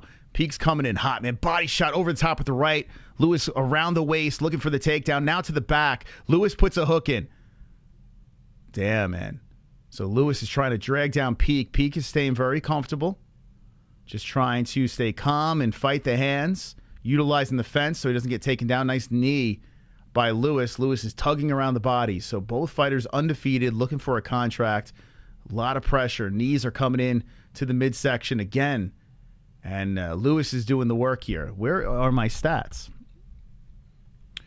Where is a stats? There we go. Yeah, like once again, if you guys are new to the show, the live stats are in the middle. For our regular UFC fights, you'll see the pictures up there. But unfortunately, they stopped doing it with the Contender Series. They got lazy. So you just got like the damage is showing up on the body. Anyway, Lewis is trying to get this takedown. He's so far 0 for 2. Now he's going for a single. He's on his knee. He goes for a double, lifts around the hips. Peek doing a good job defending. He's not letting him take him down. He's 0 for 3 now, Lewis. So Peek is against the fence, and Lewis has been tugging him, trying to get him down to the ground. Shoulder driving into the belly button as Lewis is trying to lift up on the legs. Oh, there it is. Dumps him, and then Peek's right back up. Peak does not want to go down to the ground and eats another knee. So Peak is trying to separate from off the fence, and Lewis is just holding him there, and they separate. Nice job by Peak. Peak comes to the body with a kick. Then Peak throws Lewis to the fence. Lewis comes in with a flying knee from off the cage, hits to the body, and Lewis gets spun back around to the fence by Peak. Peak eats another one to the body. Uppercut left. Oh, dropped. Lewis cracks him with a right hand. Lewis with a knee. Peak going for doubles. And then a left hook by Lewis. Peak gets the underhook, pushes Lewis to the fence. Holy shit, what a round. Elbows are coming in, driving to the side of the head of Peak. Peak is eating him. Lewis is letting him fly. So Peak is going for the takedown now, and Lewis is trying to make him pay with these strikes. What a round. Peak has eaten some serious shots, and Peak is trying to get this takedown. He eats another elbow in the side of the head, 3 elbows to the side of the head. Peak is collecting a lot of unnecessary damage going for this takedown. Both guys are going knees to the body, and Peak drills one as well. Nice uppercut by Lewis in the clinch, dirty kicking and kneeing. And here comes Lewis with the shots. Oh, the headshot by Lewis as he comes in with a flying knee, rights and lefts to the body. The hooks are coming in. Look, Lewis is looking for a finish, and Peak is somewhat still standing, somehow on the feet. Lewis is trying to drag him down to the ground for the official first takedown, and he finally gets it on his 6th attempt. Lewis gets the takedown, and Peak is just pushing him forward and trying to get him off the body. He's almost slipping him off. Peak is a machine. Somehow Peak is getting back up to the feet, and then Lewis throws a hook in, launches his body on the back.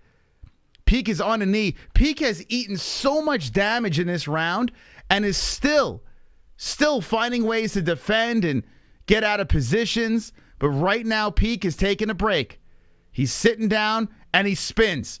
He pushes that little break. Peak spins out of the position, gets up, hits him with a right hand. Both fighters reset. What a fight. What a fight. 104 left. Peak backs up, eats a kick to the face. Lewis going crazy. Peak hits him with a right to the beard. Oh, the right hand by Peak, backing up Lewis. Yo, I got to say, this Trevor Peak kid is a fucking, I don't know what he's made of. No clue. But the dude has heart. He's got a chin. And he eats another knee to the face. And if you're Lewis, you got to be like, what do I got to do to put this man down? Lewis swings and hits, and Peak goes bouncing off the cage. A spinning kick to the body by Lewis. And Peak just comes in. Peak is looking shot now. I mean, all those strikes that he has eaten in this first round. And Peak is punching from off the fence. Lewis is trying to put him down with some rights and lefts. Lewis with the kick to the body, followed by the left hand. Oh, my goodness. Peak comes lunging forward with wild rights and lefts and misses. Peak with the leg kick. A knee to the body. Oh, that left by Peak. Peak coming forward. Peak landing the leg kick. Lewis comes forward now. Holy fuck. Jesus Christ.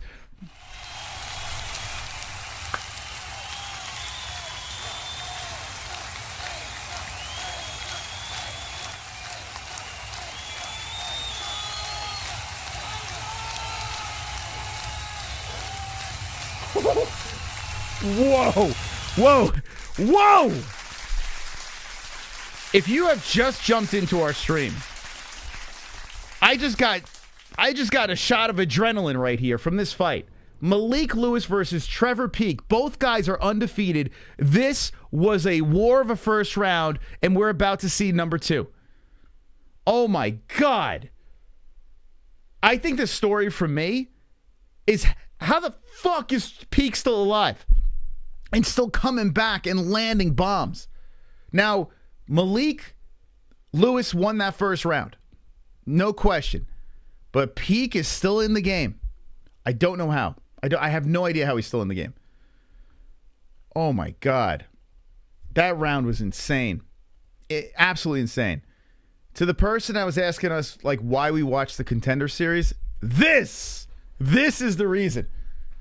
Get your ass to a fucking ESPN Plus link in our live chat. Watch for yourself. And Peak is coming out crazy in this second round. 4:45. Peak is swinging like a lunatic. Lewis wraps around the body. Peak with the knee to the chest. A right hand by Peak. A spinning kick towards the body, grazing in by Peak. Lewis comes over with the hook. Lewis has got to let Peak just kind of blow his load here. Just kind of stay calm. Let Peak go a little nuts. Avoid any damage and then come forward. But, I mean, Lewis threw, what, 60-plus strikes in that first round? And couldn't put the man down. Lewis coming in with a couple of jabs. Lewis coming forward, just taking his time. Peak he's swinging so hard and missing. He's going to be exhausted from those crazy haymakers that he's throwing. Peak is just looking for the knockout. Peak backs up. Spinning back fist. Oh, beautiful. Lewis spinning back fist comes in, and Peak just times a perfect takedown in the center of the octagon. Both guys are clearly way more tired here, but Peak is looking for a mount. He's on top half guard. This is a terrible position for Lewis, and a complete momentum change has gone in favor of Peak. Peak with the elbows from the top, and Lewis is trying to get back up.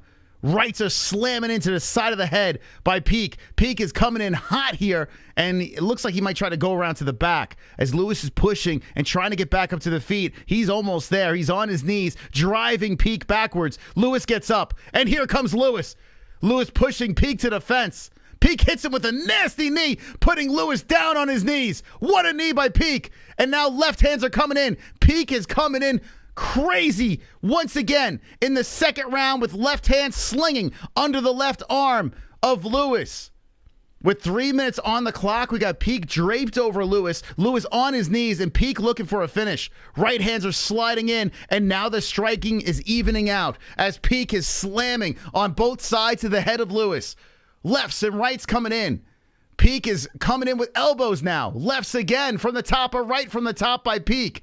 Peak is looking for the mount. He's sitting on the rib cage. Peak is looking for a finish. As Mike Beltran gets closer and closer to the action, he might stop this as rights and lefts are coming down by Peak again. Lewis is in deep trouble. Peak is landing him. Lefts and rights again. Beltran is getting closer and closer. And that's it! It's over! The comeback victory! Trevor Peak goes 7-0. The finish in the second round after a beating in the first. Gets the carnage in the 2. Contracts. Carnage!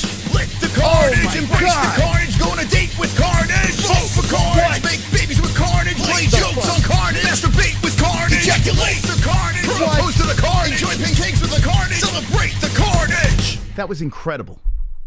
That was incredible. This dude's heart.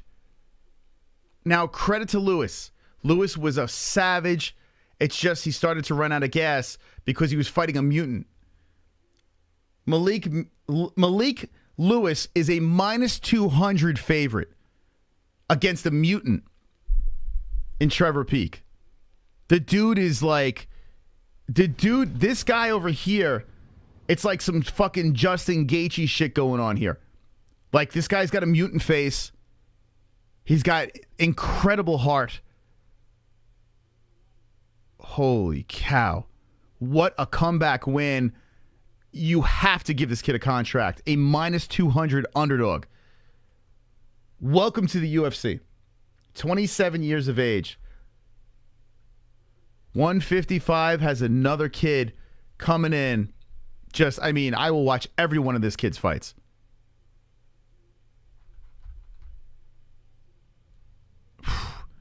Holy shit. Peak does not know how to touch people. It's all yeah, I know. It's like playing a video game and hitting all the power shots. Like, fuck jabs. Fuck any of that weak shit. He just comes in with just wild swings for 2 rounds straight. And then it just started with the ground and pound at the end. The dude, his gas tank is just insane. How the fuck did he not get stopped in that first round? You can't, man. It's got it. He's Will Groper. Yeah, new fan, right? Right. I mean, Jesus. That was incredible. That fight was incredible.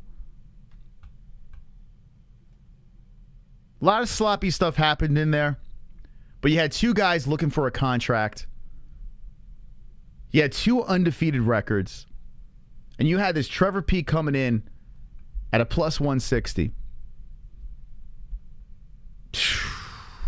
Dude. This is why we watch. This is why you tune in to the Contender series. You get kids like this. Malik Lewis will be back. No doubt about it. Kind of weird how he fought in Peak Fighting. Spelled a little differently, but ran to his kryptonite. 6 foot versus 5'9".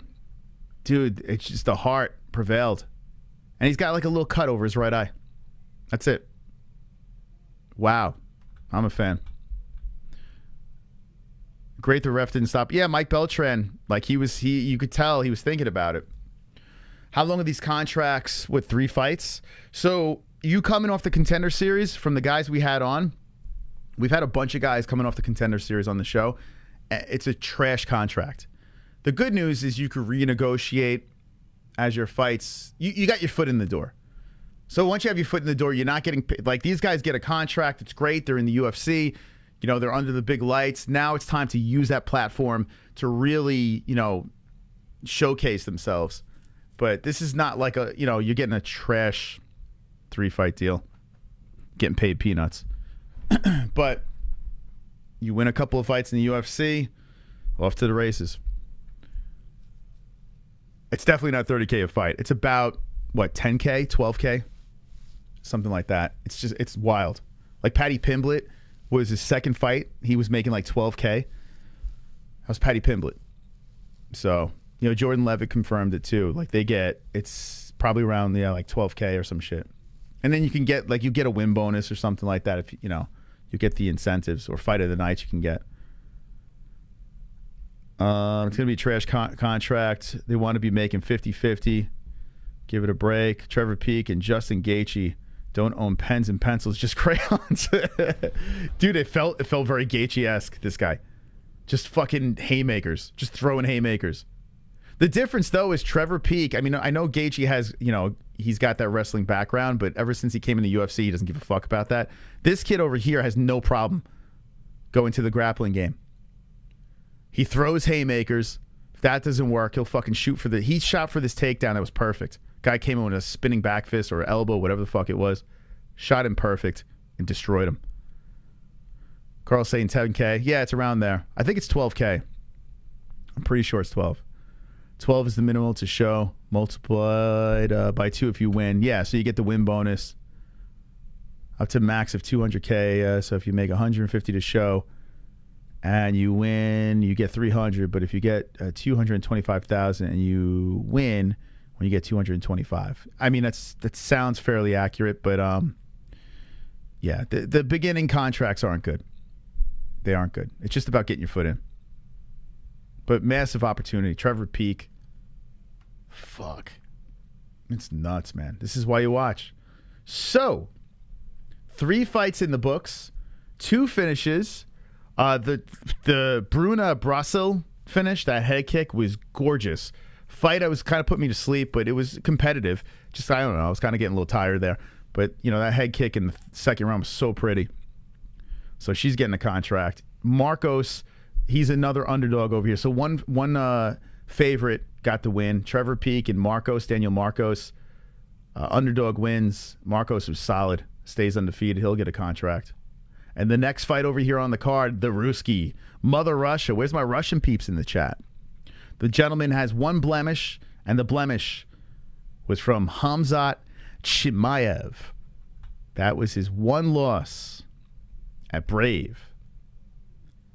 Like I said in the last stream, he reminds me of a guy that sold me a used VCR back in the day in Manhattan. Please, works well. I give you a good price. Looking to get another win, go 5 in a row, and look for the redemption against Islam Makhachev. But anyway, he's a minus 450 favorite over Mario Sousa, who is on a 2-fight win streak. Oh, he was in the Contender series too. So a year and 10 months ago. I don't remember this kid. Wow, he was in... This is his 3rd appearance in the Contender series? So he's in Justin Sumter status. So he has 1 win. That was a decision. 1 loss. In Chiquani, who's fighting this weekend, right? Okay, then got a knockout. Wow, he's getting a 3rd shot. So basically, he's the lamb to the slaughter. That's what's happening. He's a big kid, 6'3". Okay, we'll see what happens. You know, imagine this Russian loses.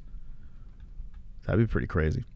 What's going on in the chat, baby? Let's go on. I'm happy to be here. After a fucking fight like that, I'm ignited. I'm ready. James, what up, James? Welcome to the show, baby. Thanks for subscribing and hanging. Hanging with the boys. Jamie boy. Who else we got in here subscribing to the channel? Who else is coming in over here? I see someone else as well. A Blur Man. What? Hanging with the boys. Hanging with the boys. Thank you, Blur Man, for the subscribe. Let's go. All right, chat. What do you got going on there? Only lost to KHAMZAT. Luigi, brother, come on. I give you good. I give you good price. Hanging with the boys. Ignite. I tried igniting my farts. I wasn't really quite successful, but I have a friend, my friend Mike, very good at it. He used to jump on the hood of a car. It was like his trick. We would hang out on this avenue. My friend Mike M, I'm not going to say his last name. I'm not going to dox him. But he would jump on the car. We would all get drunk on this street corner. Like, that was the thing. There was a corner. We called it the Avenue. We would hang out in Ozone Park, Queens. And we were there all the time. Constant. Like, we all started driving at that time, so we just really didn't have much to do. We just drive around aimlessly, looking for places to drink with our friends, meet other people. And there was a spot, the Avenue. So I don't even think it was cell phones at the time. Maybe it was like the introduction of cell phones, like beeper transitioning to cell phones. I can't remember. But it was, many moons ago, because I'm a dinosaur. And we would show up at this corner, and there will always be people over there at the Avenue. And what this guy used to do is, when things would get a little dull and people were getting a little drunk, he would hop on the hood of anyone's car. He would spread his legs like they were in stirrups and hold his legs by his ankles. And then he would throw a lighter to somebody. And he would have his ankles and his feet and his hands. And someone would and just light his farts on fire. And we were all amazed that they would ignite. Beautiful. It was a beautiful moment. Has anyone in the chat ever lit their farts on fire? I never thought you could do that, but apparently you can. I've seen it with my own eyes. Crazy friends. Just bored. We were just bored, man. You know that age, that weird age when all you and your boys start driving. You lit it on once. I had the same friend. Yeah, Mike, man. So when we used to play hockey, he didn't play, but he would sit on the sidelines. And like, all our parents were there while we were playing hockey. And he would tell all these dirty stories of how he's banging girls on like wash machines and stuff while my mom was standing there. Same guy. I got my bachelor's degree in fart lighting. It's a talent. It's a talent. I've never successfully lit one of my farts, so I've been very jealous of Mike. Hey, Russia in the chat. How you doing, Russia? How you doing, man? Jim Carrey, Dumb and Dumber, lit that sucker up. That's probably where he got it from. I mean, those are the days where, I guess Beavis and Butthead, was very inspirational.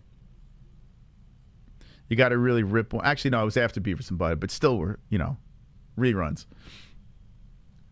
My friend's whole ass caught on fire because it was covered. Yeah, he used to talk about backdraft. He used to say, listen, you got to be careful. You can't suck the fart back in because the fire would follow it. Like, he had this whole thing. Rest in peace, Elias. Yeah, that was sad, man. Elias Theodoro is not with us anymore. Let me turn off the Discord.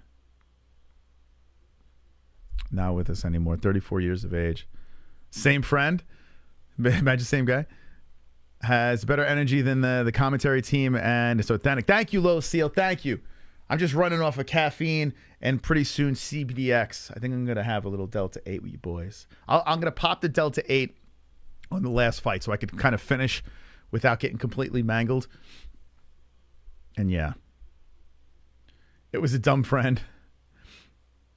And I think everyone had that crazy friend, right? I had a couple of them. This dude was nuts, though. He didn't care about drinking and driving. He was just fucking wild. And that's...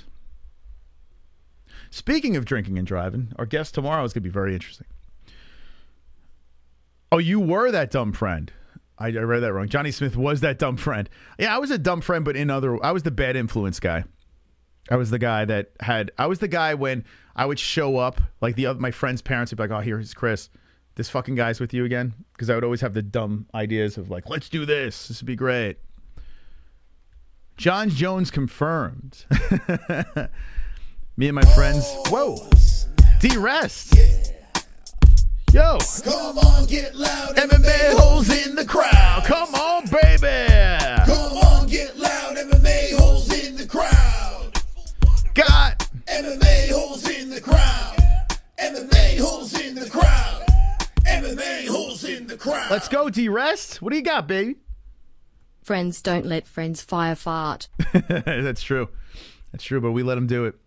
D-Rest, you are the top Fukin. By the way, if you show the MMA-Holes logo or anything on a fucking...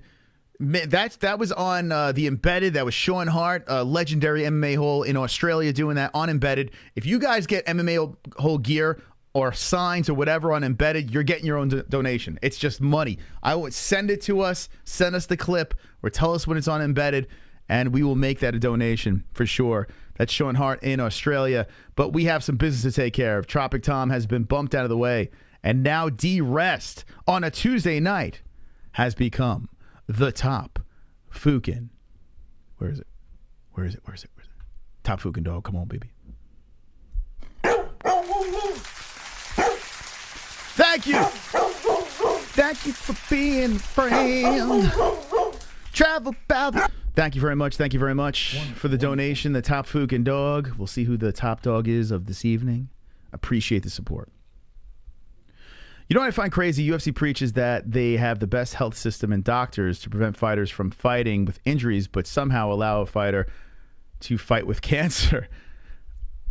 Yeah, the people slip through the cracks in weird ways. By the way, I saw someone say liver cancer. It was apparently colon cancer for Theodora. That was the I guess the official thing from the family. It was colon cancer. So get your assholes checked, baby. Get it checked. For sure. Especially when you become of age. Get your asshole checked.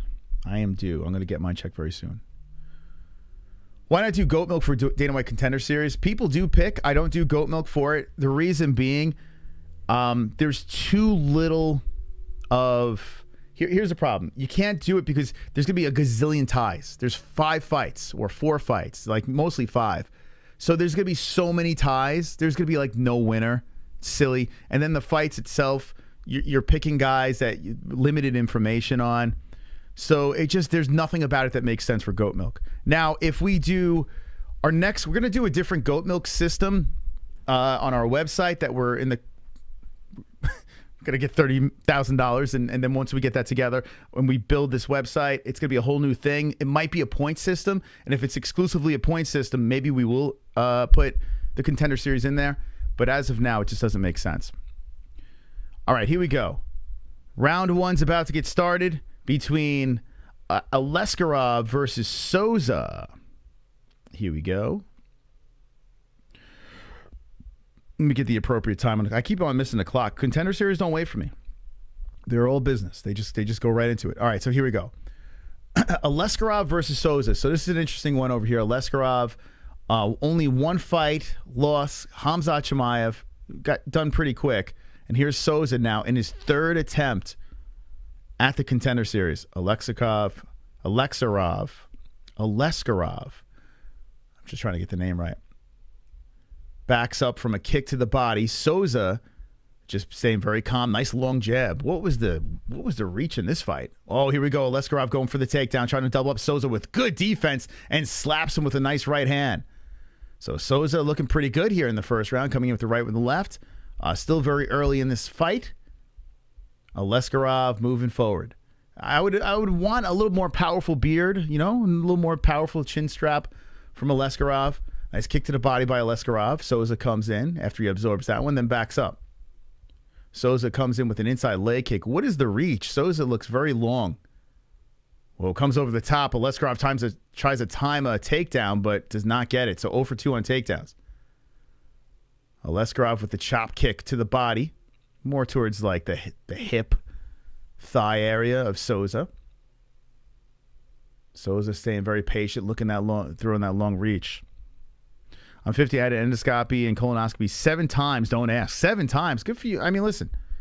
You never. I mean, it's just such a serious thing, man. Nice outside leg kick by Sousa.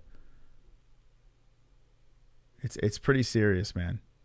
Colon cancer. You don't want to get that. Oh, my God. Aliskerov lifts and dumps easily. Side control. The Russian on top. Big problem for Sousa here. Aliskerov looking for the passage of the legs as he is on side control. Unless he's going to do some damage here. Let's see. Aliskerov is going for, oh, boy. He's trying to crank on the arm. He's going to get it. That's it. A quick tap. Easy work. Aliskerov, easy work. And I think he might have broke the arm of Sousa. Wow. Once he had the side control, he pinned the right arm, cranked on the left arm. I mean, just too easy. Carnage. Wow. Wow. Carnage! Lick the carnage, Wow. embrace the carnage, go on a date with carnage. Vote for carnage, make babies with carnage, play jokes on carnage, masturbate with carnage, ejaculate the carnage, propose to the carnage, enjoy pancakes with the carnage, celebrate the carnage. Gianni loses again. Did he pick Sousa?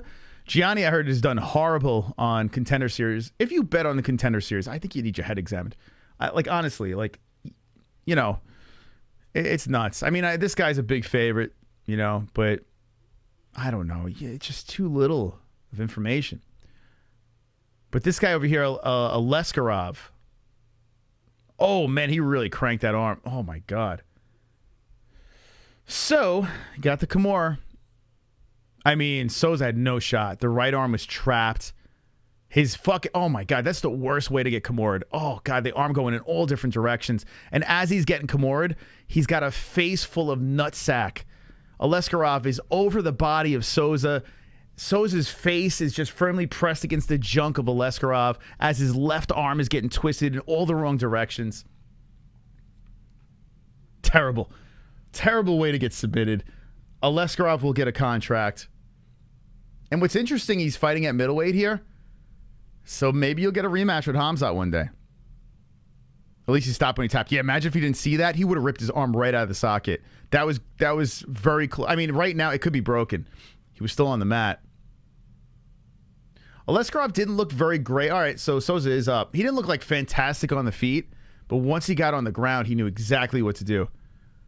So another Russian will be in the UFC. That Kimura. Oh, my God. The arm to go in that direction. And then have a face full of penis and balls. Kimura sack. By Kimura sack submission. Ikram Aliskerov.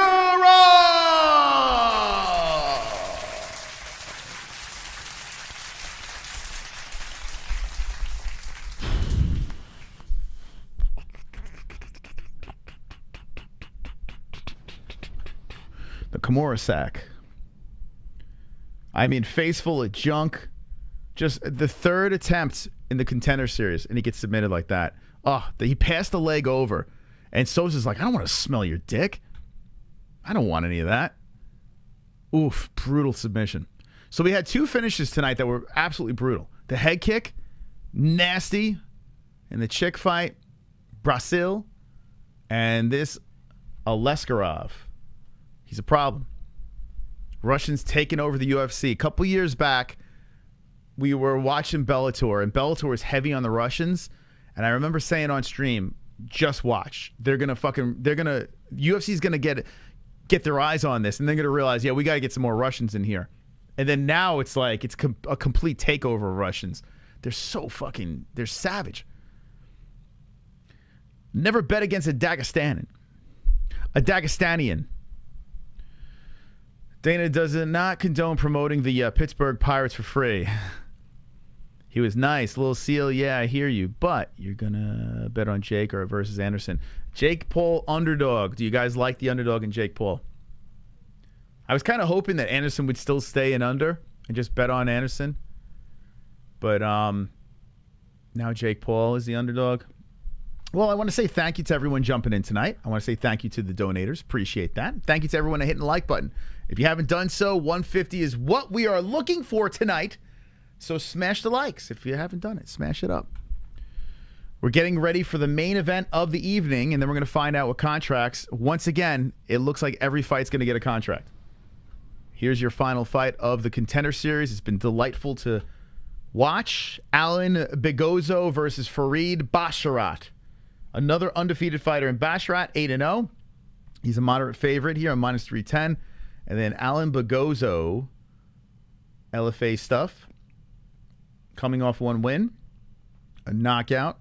So looking to get the... wow, he is 5'5", and you have 5'8". This is a bantamweight fight over here. Okay.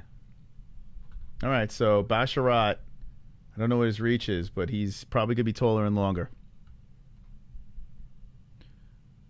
Too much money involved to dive. I mean, I tell you what, Anderson Silva taking a dive, that would bug me bad.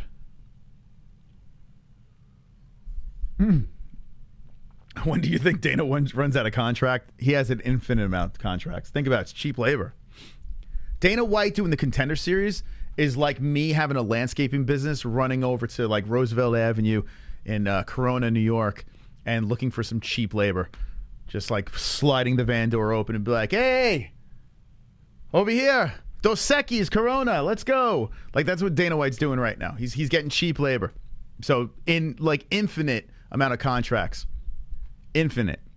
This guy would be a problem in middleweight division. The Russian, yeah, he would. I mean, the way he just like once he got that takedown, it was like death, immediate death for Sousa. I don't trust after the T Wood. Yeah, Woodley's. I'm gonna still. I know people like to say that Woodley took a dive, and I've entertained it. I'm still gonna go with that was clean. I understand people are saying like there was listen. Woodley, he kind of stepped in on like a short notice situation. He wasn't really like, he just was thrown into the mix, and Jake smoked him. That's what I'm gonna go with. It's horrible to think that because Tyron Woodley getting knocked out by Jake Paul is it's weird, but I'm gonna say it's legit. The black community don't claim Woodley no more. To my black community in the chat, do you claim Woodley anymore? I don't think any community. Like, Woodley was kind of like, people were falling off on Tyron for a couple of years now. So I think all the communities are turning their back on Tyron Woodley. He's embraced his cringe. It's just so sad. Like, there was a time where Tyron Woodley was like legit at welterweight, and he was like a legit champion, and he was almost to the unbeatable stage, and he de-hyped the Darren Till train, and he the Wonder Boy fight's not very good, but still, defending the belt and sitting up top, and the way he took it from Robbie at the time. There was a time where Tyron was like kind of legit, but the problem is he was complaining the whole way through. He was complaining up into the belts. Then he started rapping and acting, and it was just like, there's just like a lot of cringe after cringe. So he didn't do himself any favors with the fans. And then at the end of the day, he gets knocked out by Jake Paul. I mean, people aren't going to remember Tyron for what he did. They're going to remember him as the guy that got knocked out by Jake Paul and saying, I beat your ass. I beat your ass was the nail in the coffin. Ever since he fucking released I beat your ass, he hasn't won a fight since. Did you notice that? I beat your ass comes out. Not one win from Tyron Woodley. But at least he got paid. So. Yeah, Lil C, I was with you. I actually did streams. And I listen, I was throwing him up there with GSP. I was literally saying, yo, if he gets this win and that win and that win, I was like, this guy's welterweight GOAT status. I was saying it. Guilty as charged. And I got to be honest with you, Kamaru Usman, he was in the mix. I was starting the conversation with that too. Woodley didn't age well. If Usman bounces back, GSP lost to Sarah for God's sake, so cut him some slack. But if Usman bounces back, we can get back on that horse and play around. But Tyron, fucking A, man, what happened?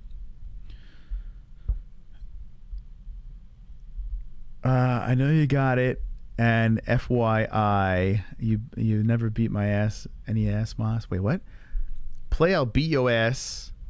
I know you got it. And FYI, you never beat any ass, Moss.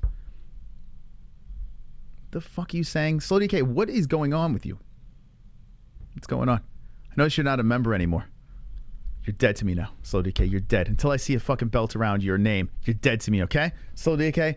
Because I was honoring the slurs that came into the chat, but as soon as I see no belt next to your name, Slow DK, I am not honoring these comments anymore. I am not tolerating this nonsense that you spew in the chat. I have no idea. I gotta be honest with you. I have no idea what the fuck you're talking about 95% of the time. So put the fucking belt next to your name and maybe I'll entertain this nonsense. Anyway, let's get into the next fight. I mean, what the hell? What the hell's going on with you? The guy was an orange belt or something. He was like an orange belt. I was like, all right, he's a member. I gotta play around with this guy.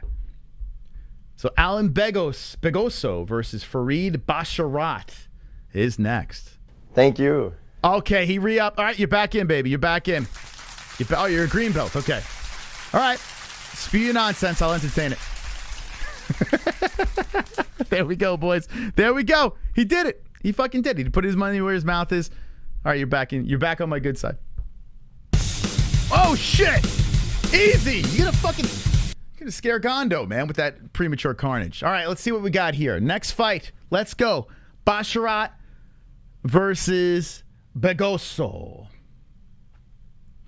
How are we feeling for this fight? Well, here's the thing. I'm going to be completely honest with you, Blur Man.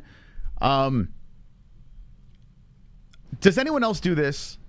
You see a fight put together, like, all right, undefeated guy, pretty cool. 7-1-1, okay. You know, he's a big favorite over here in Basharat.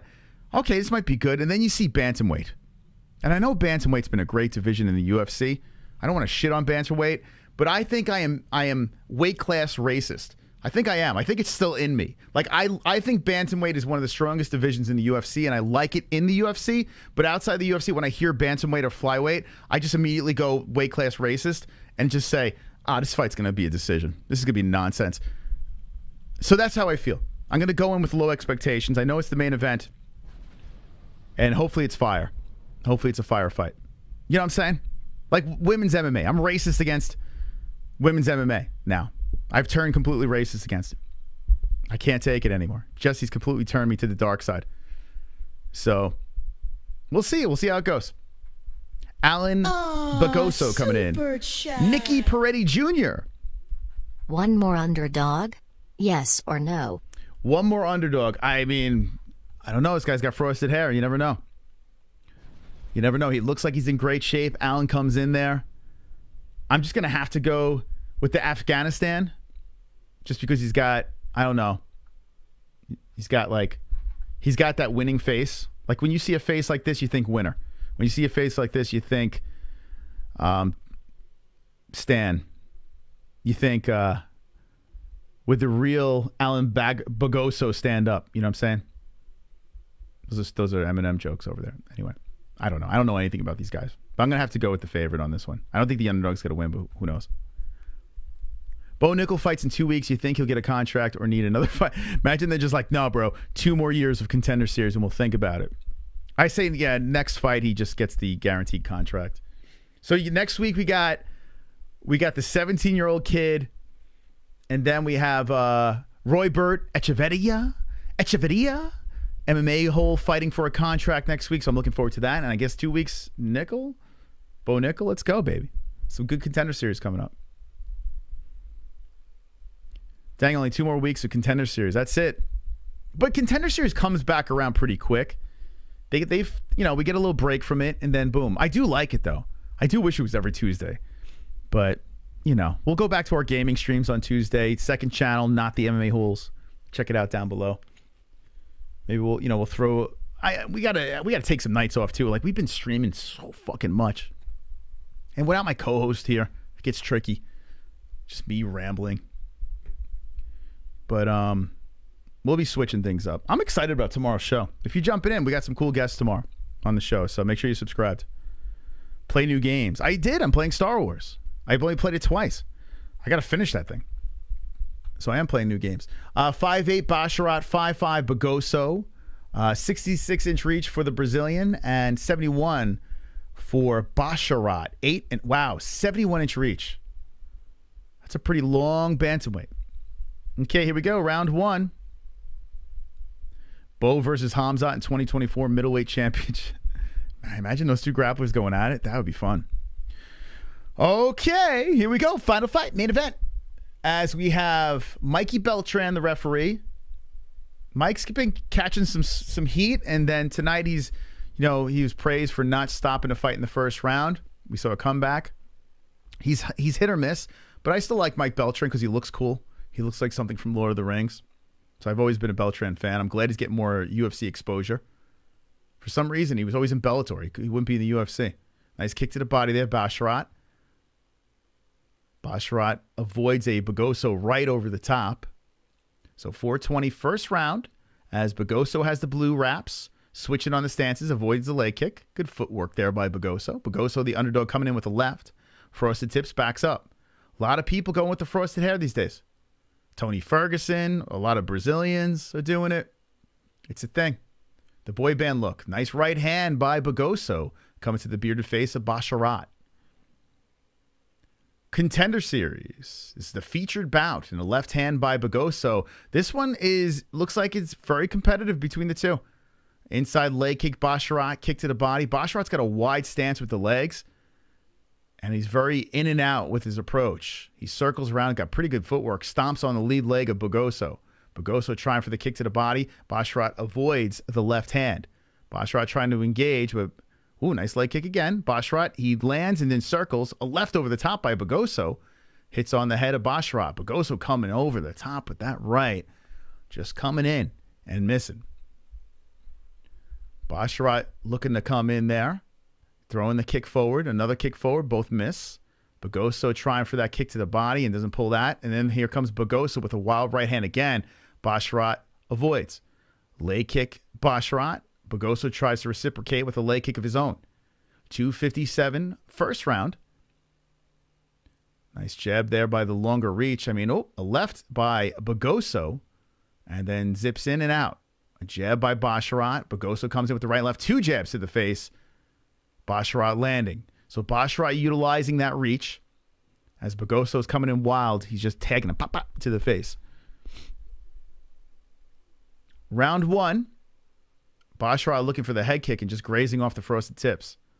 Begosso does land with the left, follows up with the right, but I like the way Basharat is rolling with those punches. Basharat shooting him for takedown, gets it. Begosso was looking for the neck as Basharat goes on his way in. So Begosso is ready. He looks for the neck. Now Basharat's trying to peel off the arms. Begosso has one leg tied up. He is holding on to the neck. And I don't know if he's...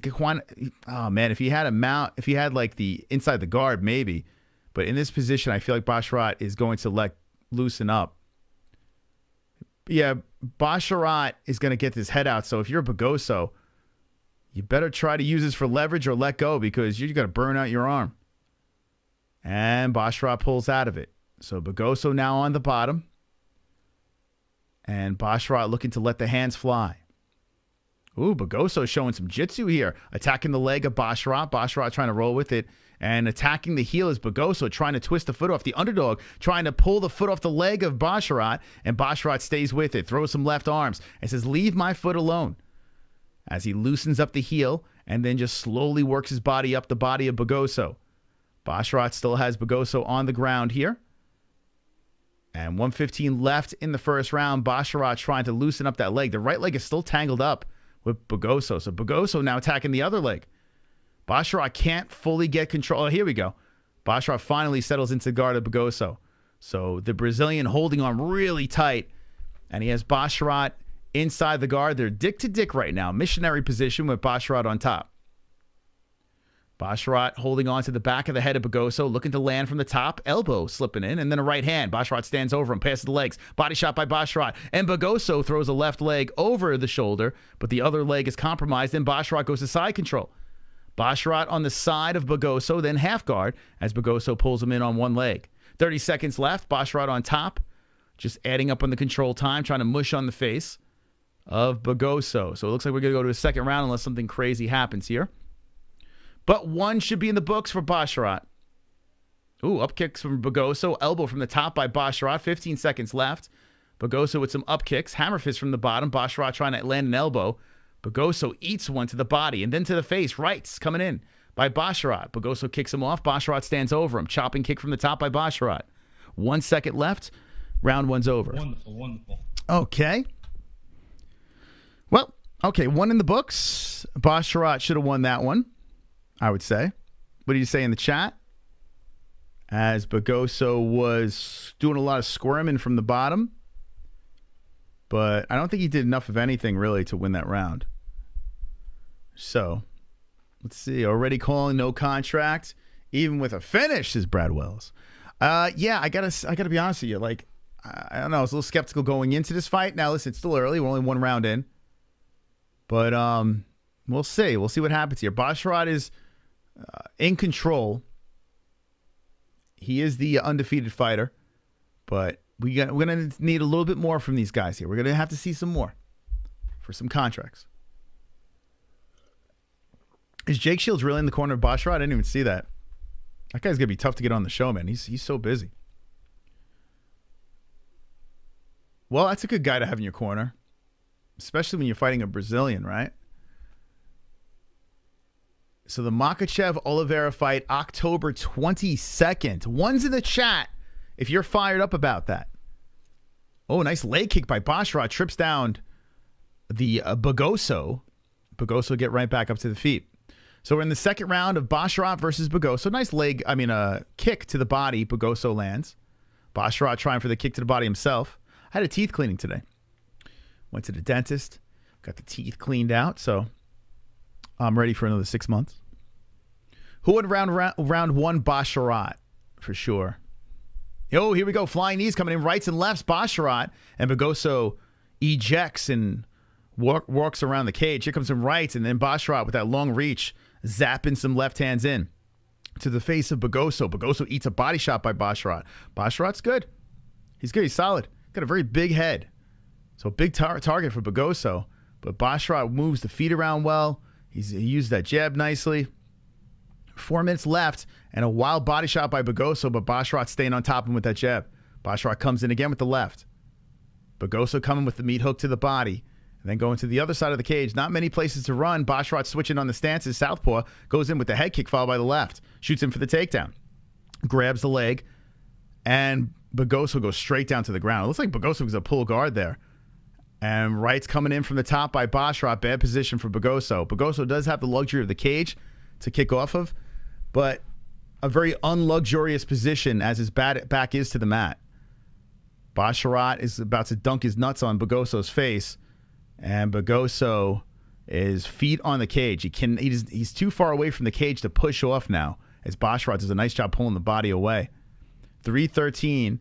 Basharat on side control. And let's see what he could do here. Deji versus Floyd Mayweather. Oh my God. Please no. Please no. Please no. This weekend fight should be a #1 contender fight. I mean, very good main event. Bantamweight action between Sandhagen. Oh, here we go. Ground and pound from the top by Basharat. He's trying to pass those legs over. Gobbles up one leg. Lefts from the top. Elbow from the bottom by Begosso. Another elbow from the bottom by Begosso. Basharat trying to... Oh, that left by Basharat. From the top, wailing on the face of Begosso. Begosso holding on now. Basharat sits on the half guard from the top, and he's trying to break down Begosso. There's some blood on the bottom of the foot of Basharat as Basharat's trying to pull the leg out and go to side control. Begosso's stuck on the mat against the cage. How are my Mets doing? Not much is going to happen here. They're still on the ground. Basharat on top, in control. New York Mets. Oh, they lost to the Cubs. How do you lose to the Cubs? How do you lose to the Cubs? The fuck? Anyway, sorry. Well, the Mets can't win them all. Anyway, back to the fight. Basharat still on top here. 145 left. Lefts and rights from the top. Basharat in control. I fucking knew it, baby. See, when I was telling you about the fight, when I was looking at it over here, and you're like, what do you think about this one? Underdog, whatever. And all I saw was bantamweight. I saw the two guys, and I just looked at their faces. I was like, decision. But we'll see. I mean, it's not over yet. 125 left. Basharat is dominating. Oh, here we go. The ground and pound. I might have spoke too soon. Basharat still dominating from the top. He's got almost 5 minutes of control time now. There is blood on the side of the head. That might have been from the elbows from the bottom by Begosso, but knees are drilling in. He is breaking Begosso down. About to go up 2-zip on the scorecard. Begosso's got to find a way back up to the feet. Basharat still sitting on the half guard. Nuts dunking on the thigh, and Basharat relentless. Now Begosso gives up the backside, and Basharat puts a hook in. Actually, not complete backside because Begosso has his back to the fence. Basharat hanging over with one hook in, just draped over the body, and hitting with some more left hands. Just staying active here. More left hands coming in from Basharat. Just a one-sided, lopsided mess. All right, here's the question. Can Basharat just completely break down Begosso and get a finish? As Begosso is back down to the mat, Basharat grounding and pounding. 27 seconds left. Begosso's trying to hammer first from the bottom, and Basharat's drilling him to the body now. He's switching him up, body, and then face. Then just lunges on top. And almost a mount here. But Begosso doing a good job looping the leg over and stopping the mount. Begosso's getting his ass whooped. Oh, that elbow from the bottom, though, by Begosso. He comes in swiftly to the face of Basharat, trying to make him pay for the punishment. Begosso's tough, but clearly down 2-zip. That round could even be a 10-8. Basharat up. What do you guys think of the chat? Basharat's definitely up. The question is that second round a 10-8? Afghanistan, baby. Where's my Afghanis in the chat? Cutman is going to have some work to do, says Mata. Afghanistan. Your boy looks good, man. Afghanistan. So Farid Basharat should be up 2-zip. He does look like he's from System of a Down. Bounce, pogo, pogo, pogo, pogo, pogo, pogo, pogo, bounce, pogo, pogo, pogo, pogo, pogo, pogo, pogo, bounce, pogo, pogo, pogo, pogo, pogo, pogo, pogo, bounce, pogo, pogo.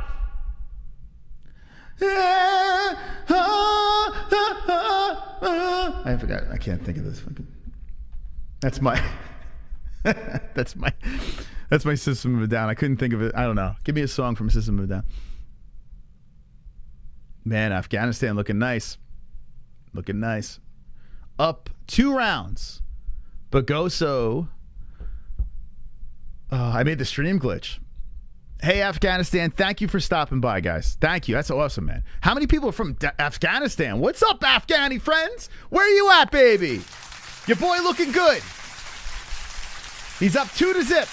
Wonderful. But it's not over. Or is it? As Basharat's coming in heavy to the face. Begosso trying for the head kick. Basharat creeping in with a couple of jabs. Let's see. 2 joints here in Afghanistan. Nice jab by Basharat using that reach again. 4:30 left in the final round.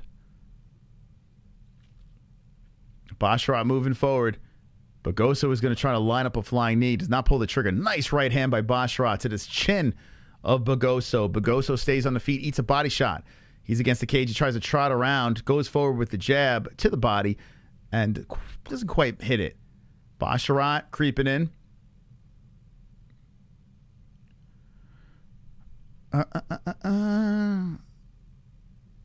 Afghanistan is king. Oh, here comes the head kick by Basharat. Grazing off the side of the head of Begosso. Begosso partially blocked. It comes in with a couple of jabs. Body shot. Oh, that combo by Basharat looking sweet. Basharat's like, let's go. And Begosso says, okay. Begosso listened and starts swinging some heavy shots that all missed. Basharat baits him in with the taunting. Basharat backs in circles. He does remind me of System of a Down, man. That was a good analogy. He does look like the missing member. Basharat smooth, though. Body shot again. Ooh, the uppercut by Begosso and knee by Begosso. Then the jab by Basharat. Basharat going in for the takedown and just throws Begosso down to the mat. The Brazilian hits the floor one more time. And we have 3:10 left. And Basharat is on top. Chop Suey.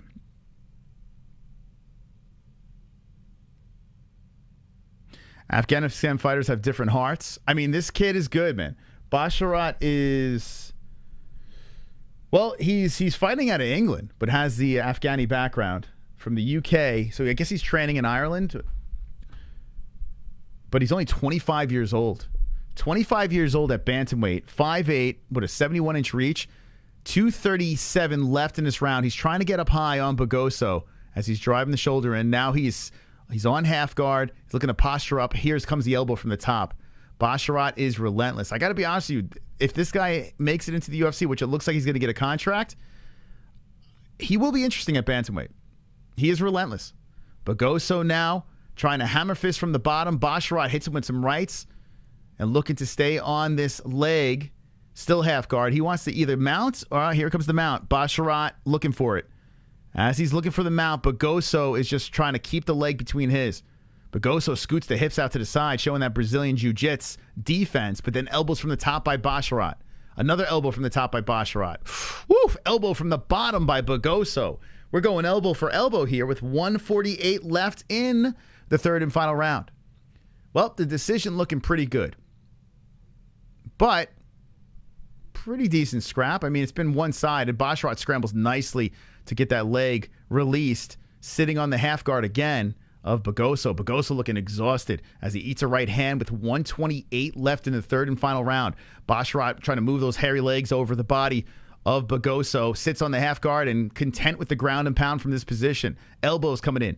Side shots coming in. Elbow again coming in by Basharat. I mean, 143 strikes to 41 in favor of Basharat. He is coming in hot, trying to finish this fight strong. Dana White is watching from the sidelines over there, hands up, looking at the carnage of Basharat's 3-round beating. Begosso is eating it. Basharat can't finish him, though. 54 seconds left. Just punishing this man. I'm counting the seconds. Begosso looks like Conor McGregor and Tito Ortiz spermed in each other. What? Praying for an early stoppage. Basharat by punishment. Begosso has no answer at all. No. Oh, here's the mount. Finally. It took until 35 seconds left in the fight. Basharat finally sitting on the mount, and now he's on the side, and Begosso pulls the leg in. Half guard from the top, but he ate a couple of shots trying to pull that leg in. Basharat staying busy. Rights and lefts from the top. 20 seconds left. Afghanistan, you got yourself a UFC fighter. I know it's a decision, but he has dominated this fight. Here comes the mount again by Basharat. He is sitting on that mount, and then Begosso does a good job pulling the feet in, the leg in. Ground and pound again by Basharat. 4 seconds left. Lefts and rights are coming in. Elbows coming in. Basharat, more punishment. 174 strikes to 45. Absolute domination. Absolute domination from Basharat. Now I'm going to leave this over here. I had coffee. I got to piss again. So I'm going to let you stare at this. Basharat won. We're going to find out when I come back from my piss who got the decision. Let me know in the chat what you think. Listen, we know Basharat got the decision. We're going to find out who gets a contract. Now, the question is, everyone should get a contract, I think. But let me know in the chat. Do you think so? I'm going to pee-pee.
Okay, who gets the contract, baby? Who gets the contract? We're going to find out right now as Basharat gets the dub.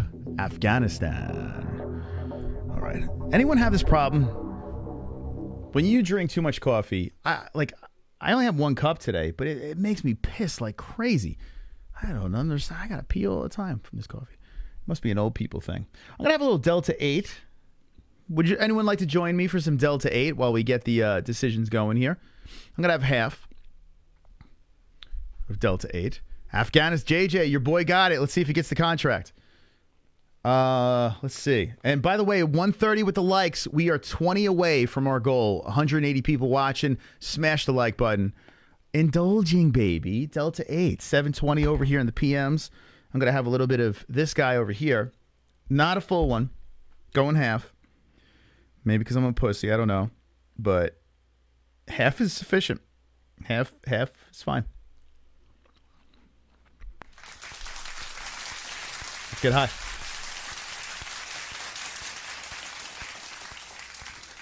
About 20 minutes, 7:40-ish over here. 7:50 will kick in, and then the roller coaster goes. By the way, if you want to get yourself, I try their product on air because I'm clearly a fan of it. CBDX.com. The promo code is MMA-HOLES for 20% off. You must be 21 plus or older to purchase. First order, you get free gift from CBDX.com. MMA-HOLES. Okay, top dog is D-Rest. Thank you, D-Rest, for being our top Fukin dog. Will it stay that way? Let's go. My love, Afghanistan. JJ, looking good. He won the fight. We wait to see if he has the contract. So this portion of the show, we stand tight. We sit tight. We do everything tight. First fighter will be him, Daniel Marcos. Stays undefeated. We're going to see if he gets a contract. I'm going to say yes. I'm going to say 5 contracts. 5 for 5. Let me know in the chat how many contracts you think going to happen tonight. Wake up, grab a brush, and put a little makeup. Oh, is that System of a Down? Hide scars to fade away. The shake up. You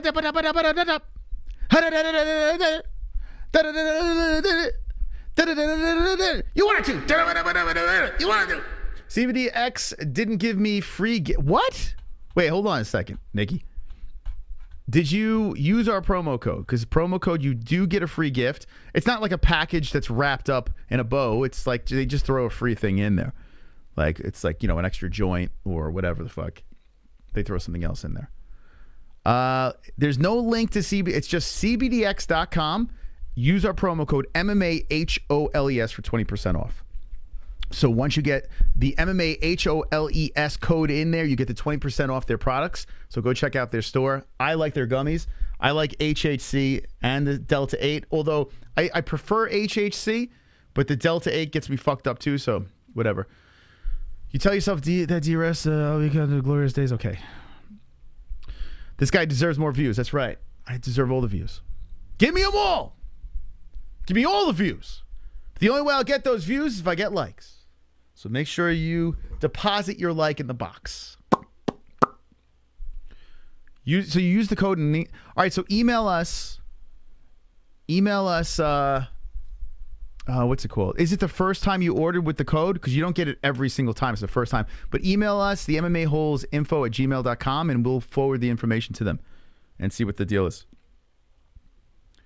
Did you at least get the discount? Did you get the 20% off? Let us know. They're awesome. So they'll rectify the situation. Yeah, keep us posted. Anytime there's a problem with our sponsors, feel free to message us. Screenshot the situation, and we'll take care of it. So you did get the discount. You just didn't get the gift. All right. So yeah, send us your order. Like just screenshot the order and just send it to us. I'll forward it to him and see what's going on. Greatest MMA community in the world. That's right, Sober Carl. The best of the best. Best bunch. So if you're just jumping in, we're waiting for the results here. This fight just happened. This guy won. Most likely going to get a contract. Dana White's going to talk to Laura Sanko. That's right. Yeah, because we can't back a company if they're not, if they're not doing what they promise. But they'll do the right thing.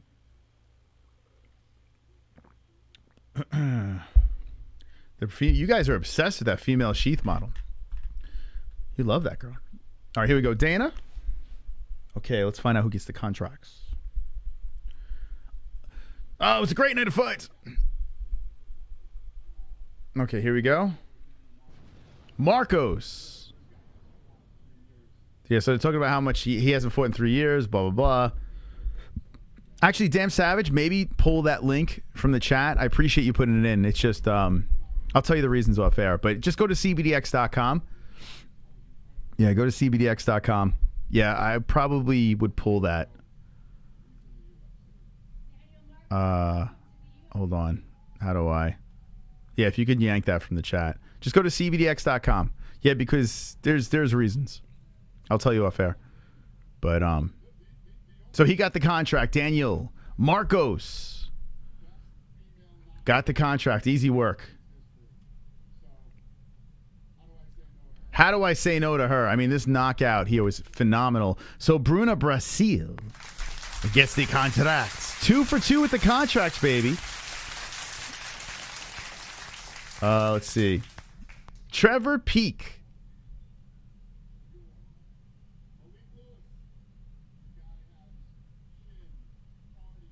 Okay, here we go. Wait, what the fuck?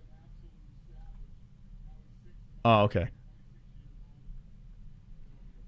Get over here, buddy. He said, yeah. Like, oh my God, he said Malik. Oh my God, he said the wrong guy. Get over here. He goes, his opponent. I was like, what is he talking about? Trevor Peak gets the contract. He said the wrong guy. Oh, God. Oh, it's fucking funny. This guy didn't even get like a proper... Oh, well. All right, here we go. Yeah, baby, Brett. We did it, baby. 240K. I'll take it. Pulled it off, Brett. One of the grossest Kimuras I've ever seen. He's going to get a contract. Okay, here we go. Here we go. Now we go to the main... I mean, this is very anticlimactic. All right, here's the interesting one. Is he even over there yet? Okay, here we go. Okay, 9-0. Blah, blah, blah. Incredible endurance. He's blowing up. He's in the U.S. Okay, all right. All right. Very nice. Easy work. The entire... So, I mean, we've been seeing this a lot. Basically, you just get a dub on the Contender Series, you're in. You're in. That's it. Afghanistan, you're in. Everyone's in. So, Basharat, Aliskerov, Trevor Peak, Bruna Brasil, and Daniel Marcos. All 5 winners get contracts. So those are the winners. Let's see. 3 favorites, 2 underdogs. How did Gianni do? 5 contracts for the evening. 5 for 5 on the Contender Series, week 8. We have 2 more weeks apparently left. Next week we do have the 17-year-old competing, and then friend of the show jumping on the Contender Series. It's gonna be wild. So make sure you're subscribed. You hit that notification bell. We're at 6. Whoa, look at this. I didn't even notice this. 66,333. What? That's a beautiful number right there. Look at all those subscribers. Very nice. Dana like Oprah. Yeah, I mean, it's crazy. He's just giving contracts to everybody. You get a contract, and you get a contract, and you get a contract, and you get a contract. All right, guys. 9 more likes. We hit our like goal. I'm going to leave it to the chat. By the way, top fucking dog is D-Rest, baby. D-Rest, you're the top fucking dog of the stream. I thank you for your $6 donation. Dog! Dog! All right, everyone knows the words. So I demand, sing along in the chat. Dog! Top dog! Tuesday night Contender Series. There can only be one dog. Very complex song. Dog!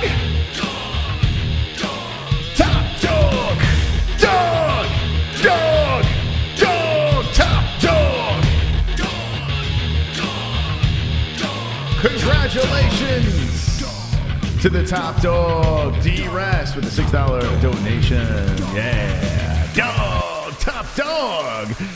Very, very, very intricate song that we put together for our top dogs of every stream. Much thanks.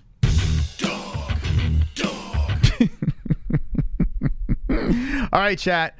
Here's your chance. Get your final thoughts to the MMA holes. Say what you'd like to say. If you have anything you'd like to talk about really quick, we can throw it out there. Then we're going to wind this thing down. But if you want to talk about the fights this weekend, if you want to talk about the fights last weekend, if you want to talk about the Contender Series tonight, now's your chance. If you want to talk about Silva versus Paul, if you want to ask love advice, whatever you'd like to ask, now's your time to get it in, because we're about to go down off the interwebs. 143 likes. Let's go. Let's get to 150.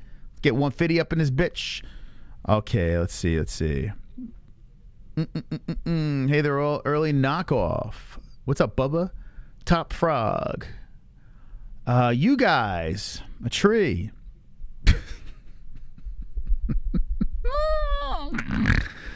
All right. Okay, I'll give it a couple more comments here, and then I'll probably fucking take off. You think Jake Paul fights are rigged? I'm kind of starting to think they are, says Mashamas. You know, we will see. If Anderson Silva gets smoked, dropped swiftly and quickly, dramatically, I'm going to start entertaining it. This fight will determine it for me. Tyron Woodley, I'm still going to say was real. I have my reasonings. I've gone on and on about that, so I'm going to say no at this moment, but anything is possible. I'm open to the idea. I just need to see this Anderson Silva fight. Khamzat body shut down thinking about fighting Nate. Okay. Alrighty. We know. I'm getting a lie detector test. I'm going to get it, and I'm going to attach it to our audience members. I'm going to do stern shit over here on the show. We're going to have people in the studio. I'm going to hook you up to lie detectors, and I guarantee these nonsense comments, you'll be caught as a liar. Fook these comments, Moss. You smell like bison and cheese, dude. What the fuck are you talking about? Betting money on iOS shady. Don't know what that means. If you take my call. Top Frog. I got to be on point when show up for weight class. Got to be on point when show up for weight class. Or weight cuts, excuse me. Got to be on point when show up for weight cuts. So you're saying you got to make weight? Is that what we're saying? Nate Diaz versus the world. His young guy Paul is an asshole. Or this young guy Paul is an asshole. Fight someone your own age. You know, people are going to... All right, so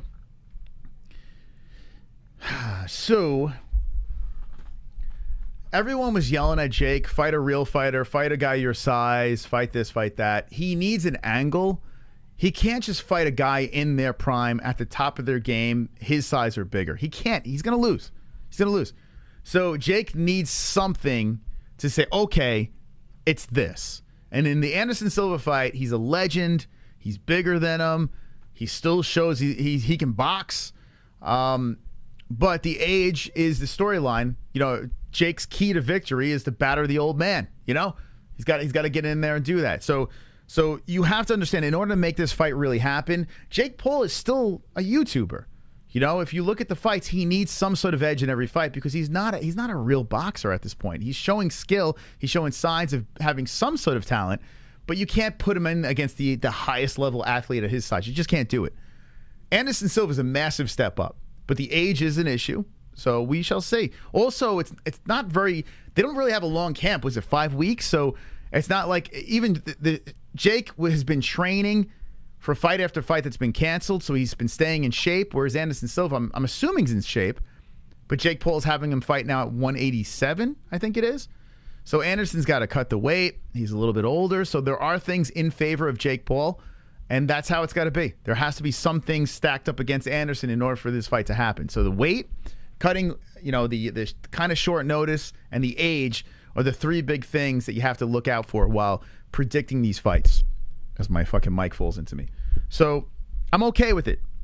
Yes, I would like to see Jake fight a guy his own age and his own size and whatever. I get it, but the fight would never happen. You know? And I kind of understand why. Agreed. September 30th. Smart. She's a lesbian. Damn. Patty the Baddie. Oh, dude, did you see Paddy Pimblett. You see this shit? I gotta say, this is fire. This was fire. I was like, look at you, you baby gorilla. Probably end on this. If you guys stay fired up in the chat, I'll stay in. But if not, I am out of here. Let's see.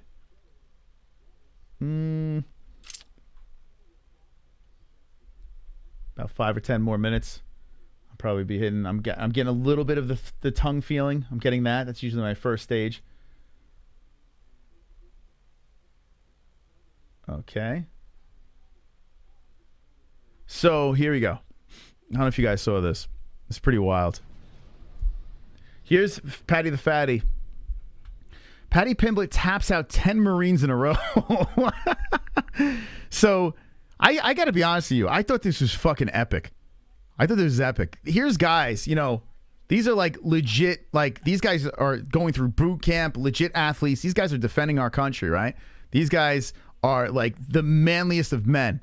And you got Fatty the Paddy going in there. You know, not training camp Paddy, not in the best of shape, running around eating cheeseburgers and shit, submitting 10 Marines in a row. I got 2 brothers-in-laws that are Marines. They're tough son of a bitches. Tough dudes. Here's Paddy going in and fucking submitting these guys. Like, wild. Let me know one's in the chat if you've seen this. So here's Paddy. Looking thick.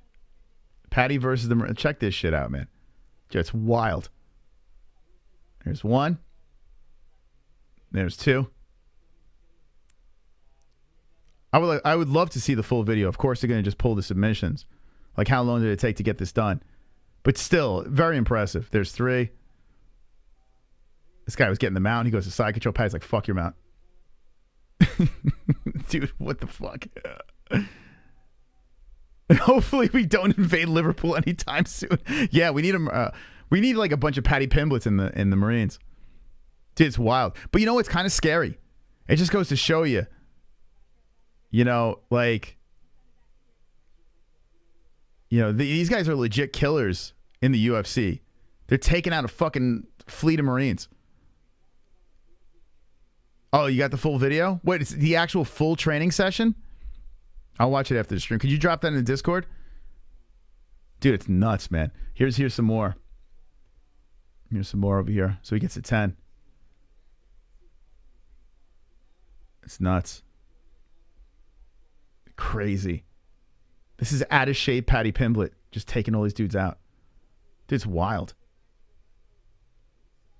Better not invade Liverpool. They're all Paddy Pimbletts over there. Just thick jiu-jitsu masters. Could you imagine, though, being in there and seeing this shit? You'd be like, oh, my God. What the fuck? We got to protect the country. We can't even beat Paddy Pimblett. They should have all fought him at the same time. This should have been 10 against 1.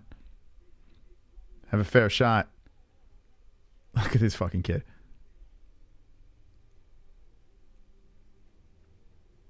Wow, man. 10-0 against... Wow, look at that. Fucking impressive. They actually do train in jiu-jitsu and other stuff. They do. They actually... I know for a fact they do. That fucking T-Bone kid. Like, they actually train in this stuff. But, you know, they're not spending probably as much time as Paddy's spending in there training about this stuff, because you got to fucking train for other shit, too. But they do train. It's kind of crazy, man. It's kind of wild. But, yeah, Paddy Pimblett going in there, doing some work on the Marines. It's crazy. It makes you respect what these UFC fighters can do. You know, it really does make you respect, you know, how skilled they are, because we see these guys and gals fight and we're like, oh, that's a can and this and that. Like, the worst UFC fighter on the roster could fuck me up so bad. A 115-pound chick, worst fucking female fighter you could find out there would just destroy me. Just fucking annihilate me, you know? It's just like, we sit here just shoving food in our face, getting high, drinking or whatever, be like, that person sucks, they're a can, they're a tomato can, and whatever. You know, we don't realize how good. Mike Jackson would fuck me up. But I gotta be honest with you, Mike Jackson was so afraid of what, you know, his opponent. What's up with this guy? I'm not going to go in there. It's getting to the point where it's getting stupid. I am not going to suck dick for guests. If you don't answer X amount of times, or you do answer. Like I hate when people, I know they're very busy, so I got to give them some slack, but just say no. Just say no, I can't do it. Like I had a guy, the other day, hey, my manager say I can't do this right now. Okay, cool. Then I'm fine with that. Like I have, then I'm like, why is the fucking manager? Why would a management team just pull you away from doing all interviews? It doesn't make any sense. Like you're actually selling yourself as a brand. Like you're marketing yourself.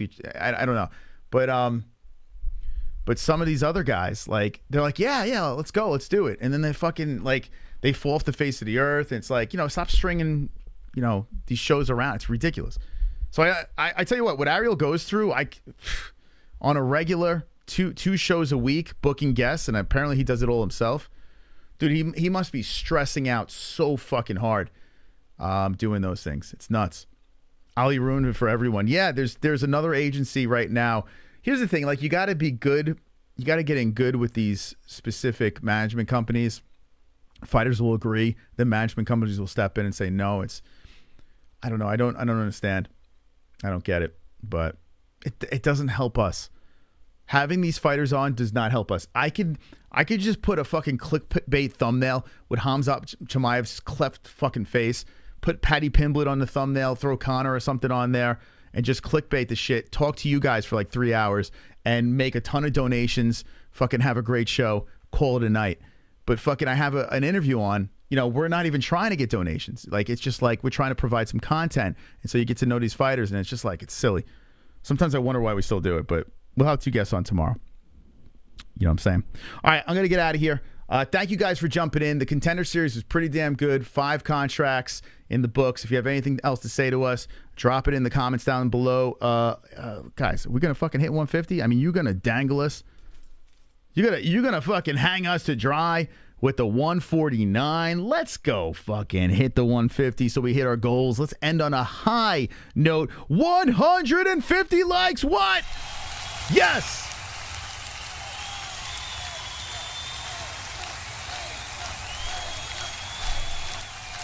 Come on. We're going to end here on a high note. Come on. I want to see those thumbs in the chat.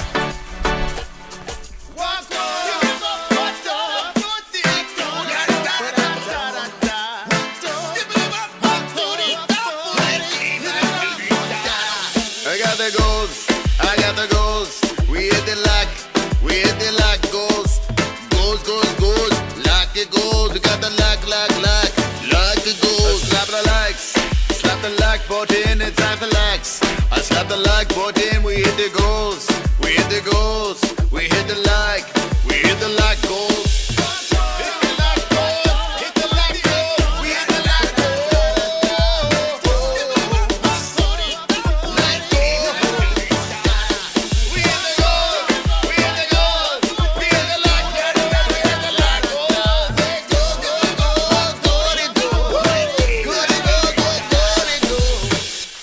Thank you very much. That's how you end the show here.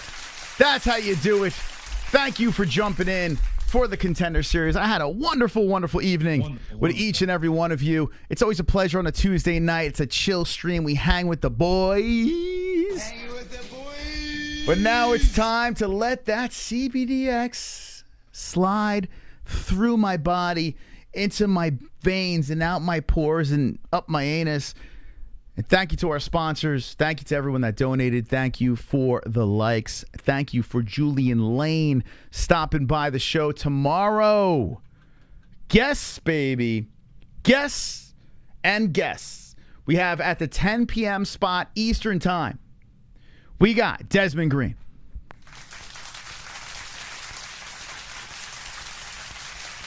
The man that's going to make his bare knuckle debut.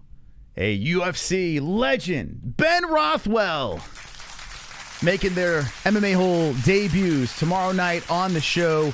We will see you then. Thank you, Julian Lane, for once again coming on the show. And don't be an a-hole. Be an M-A what?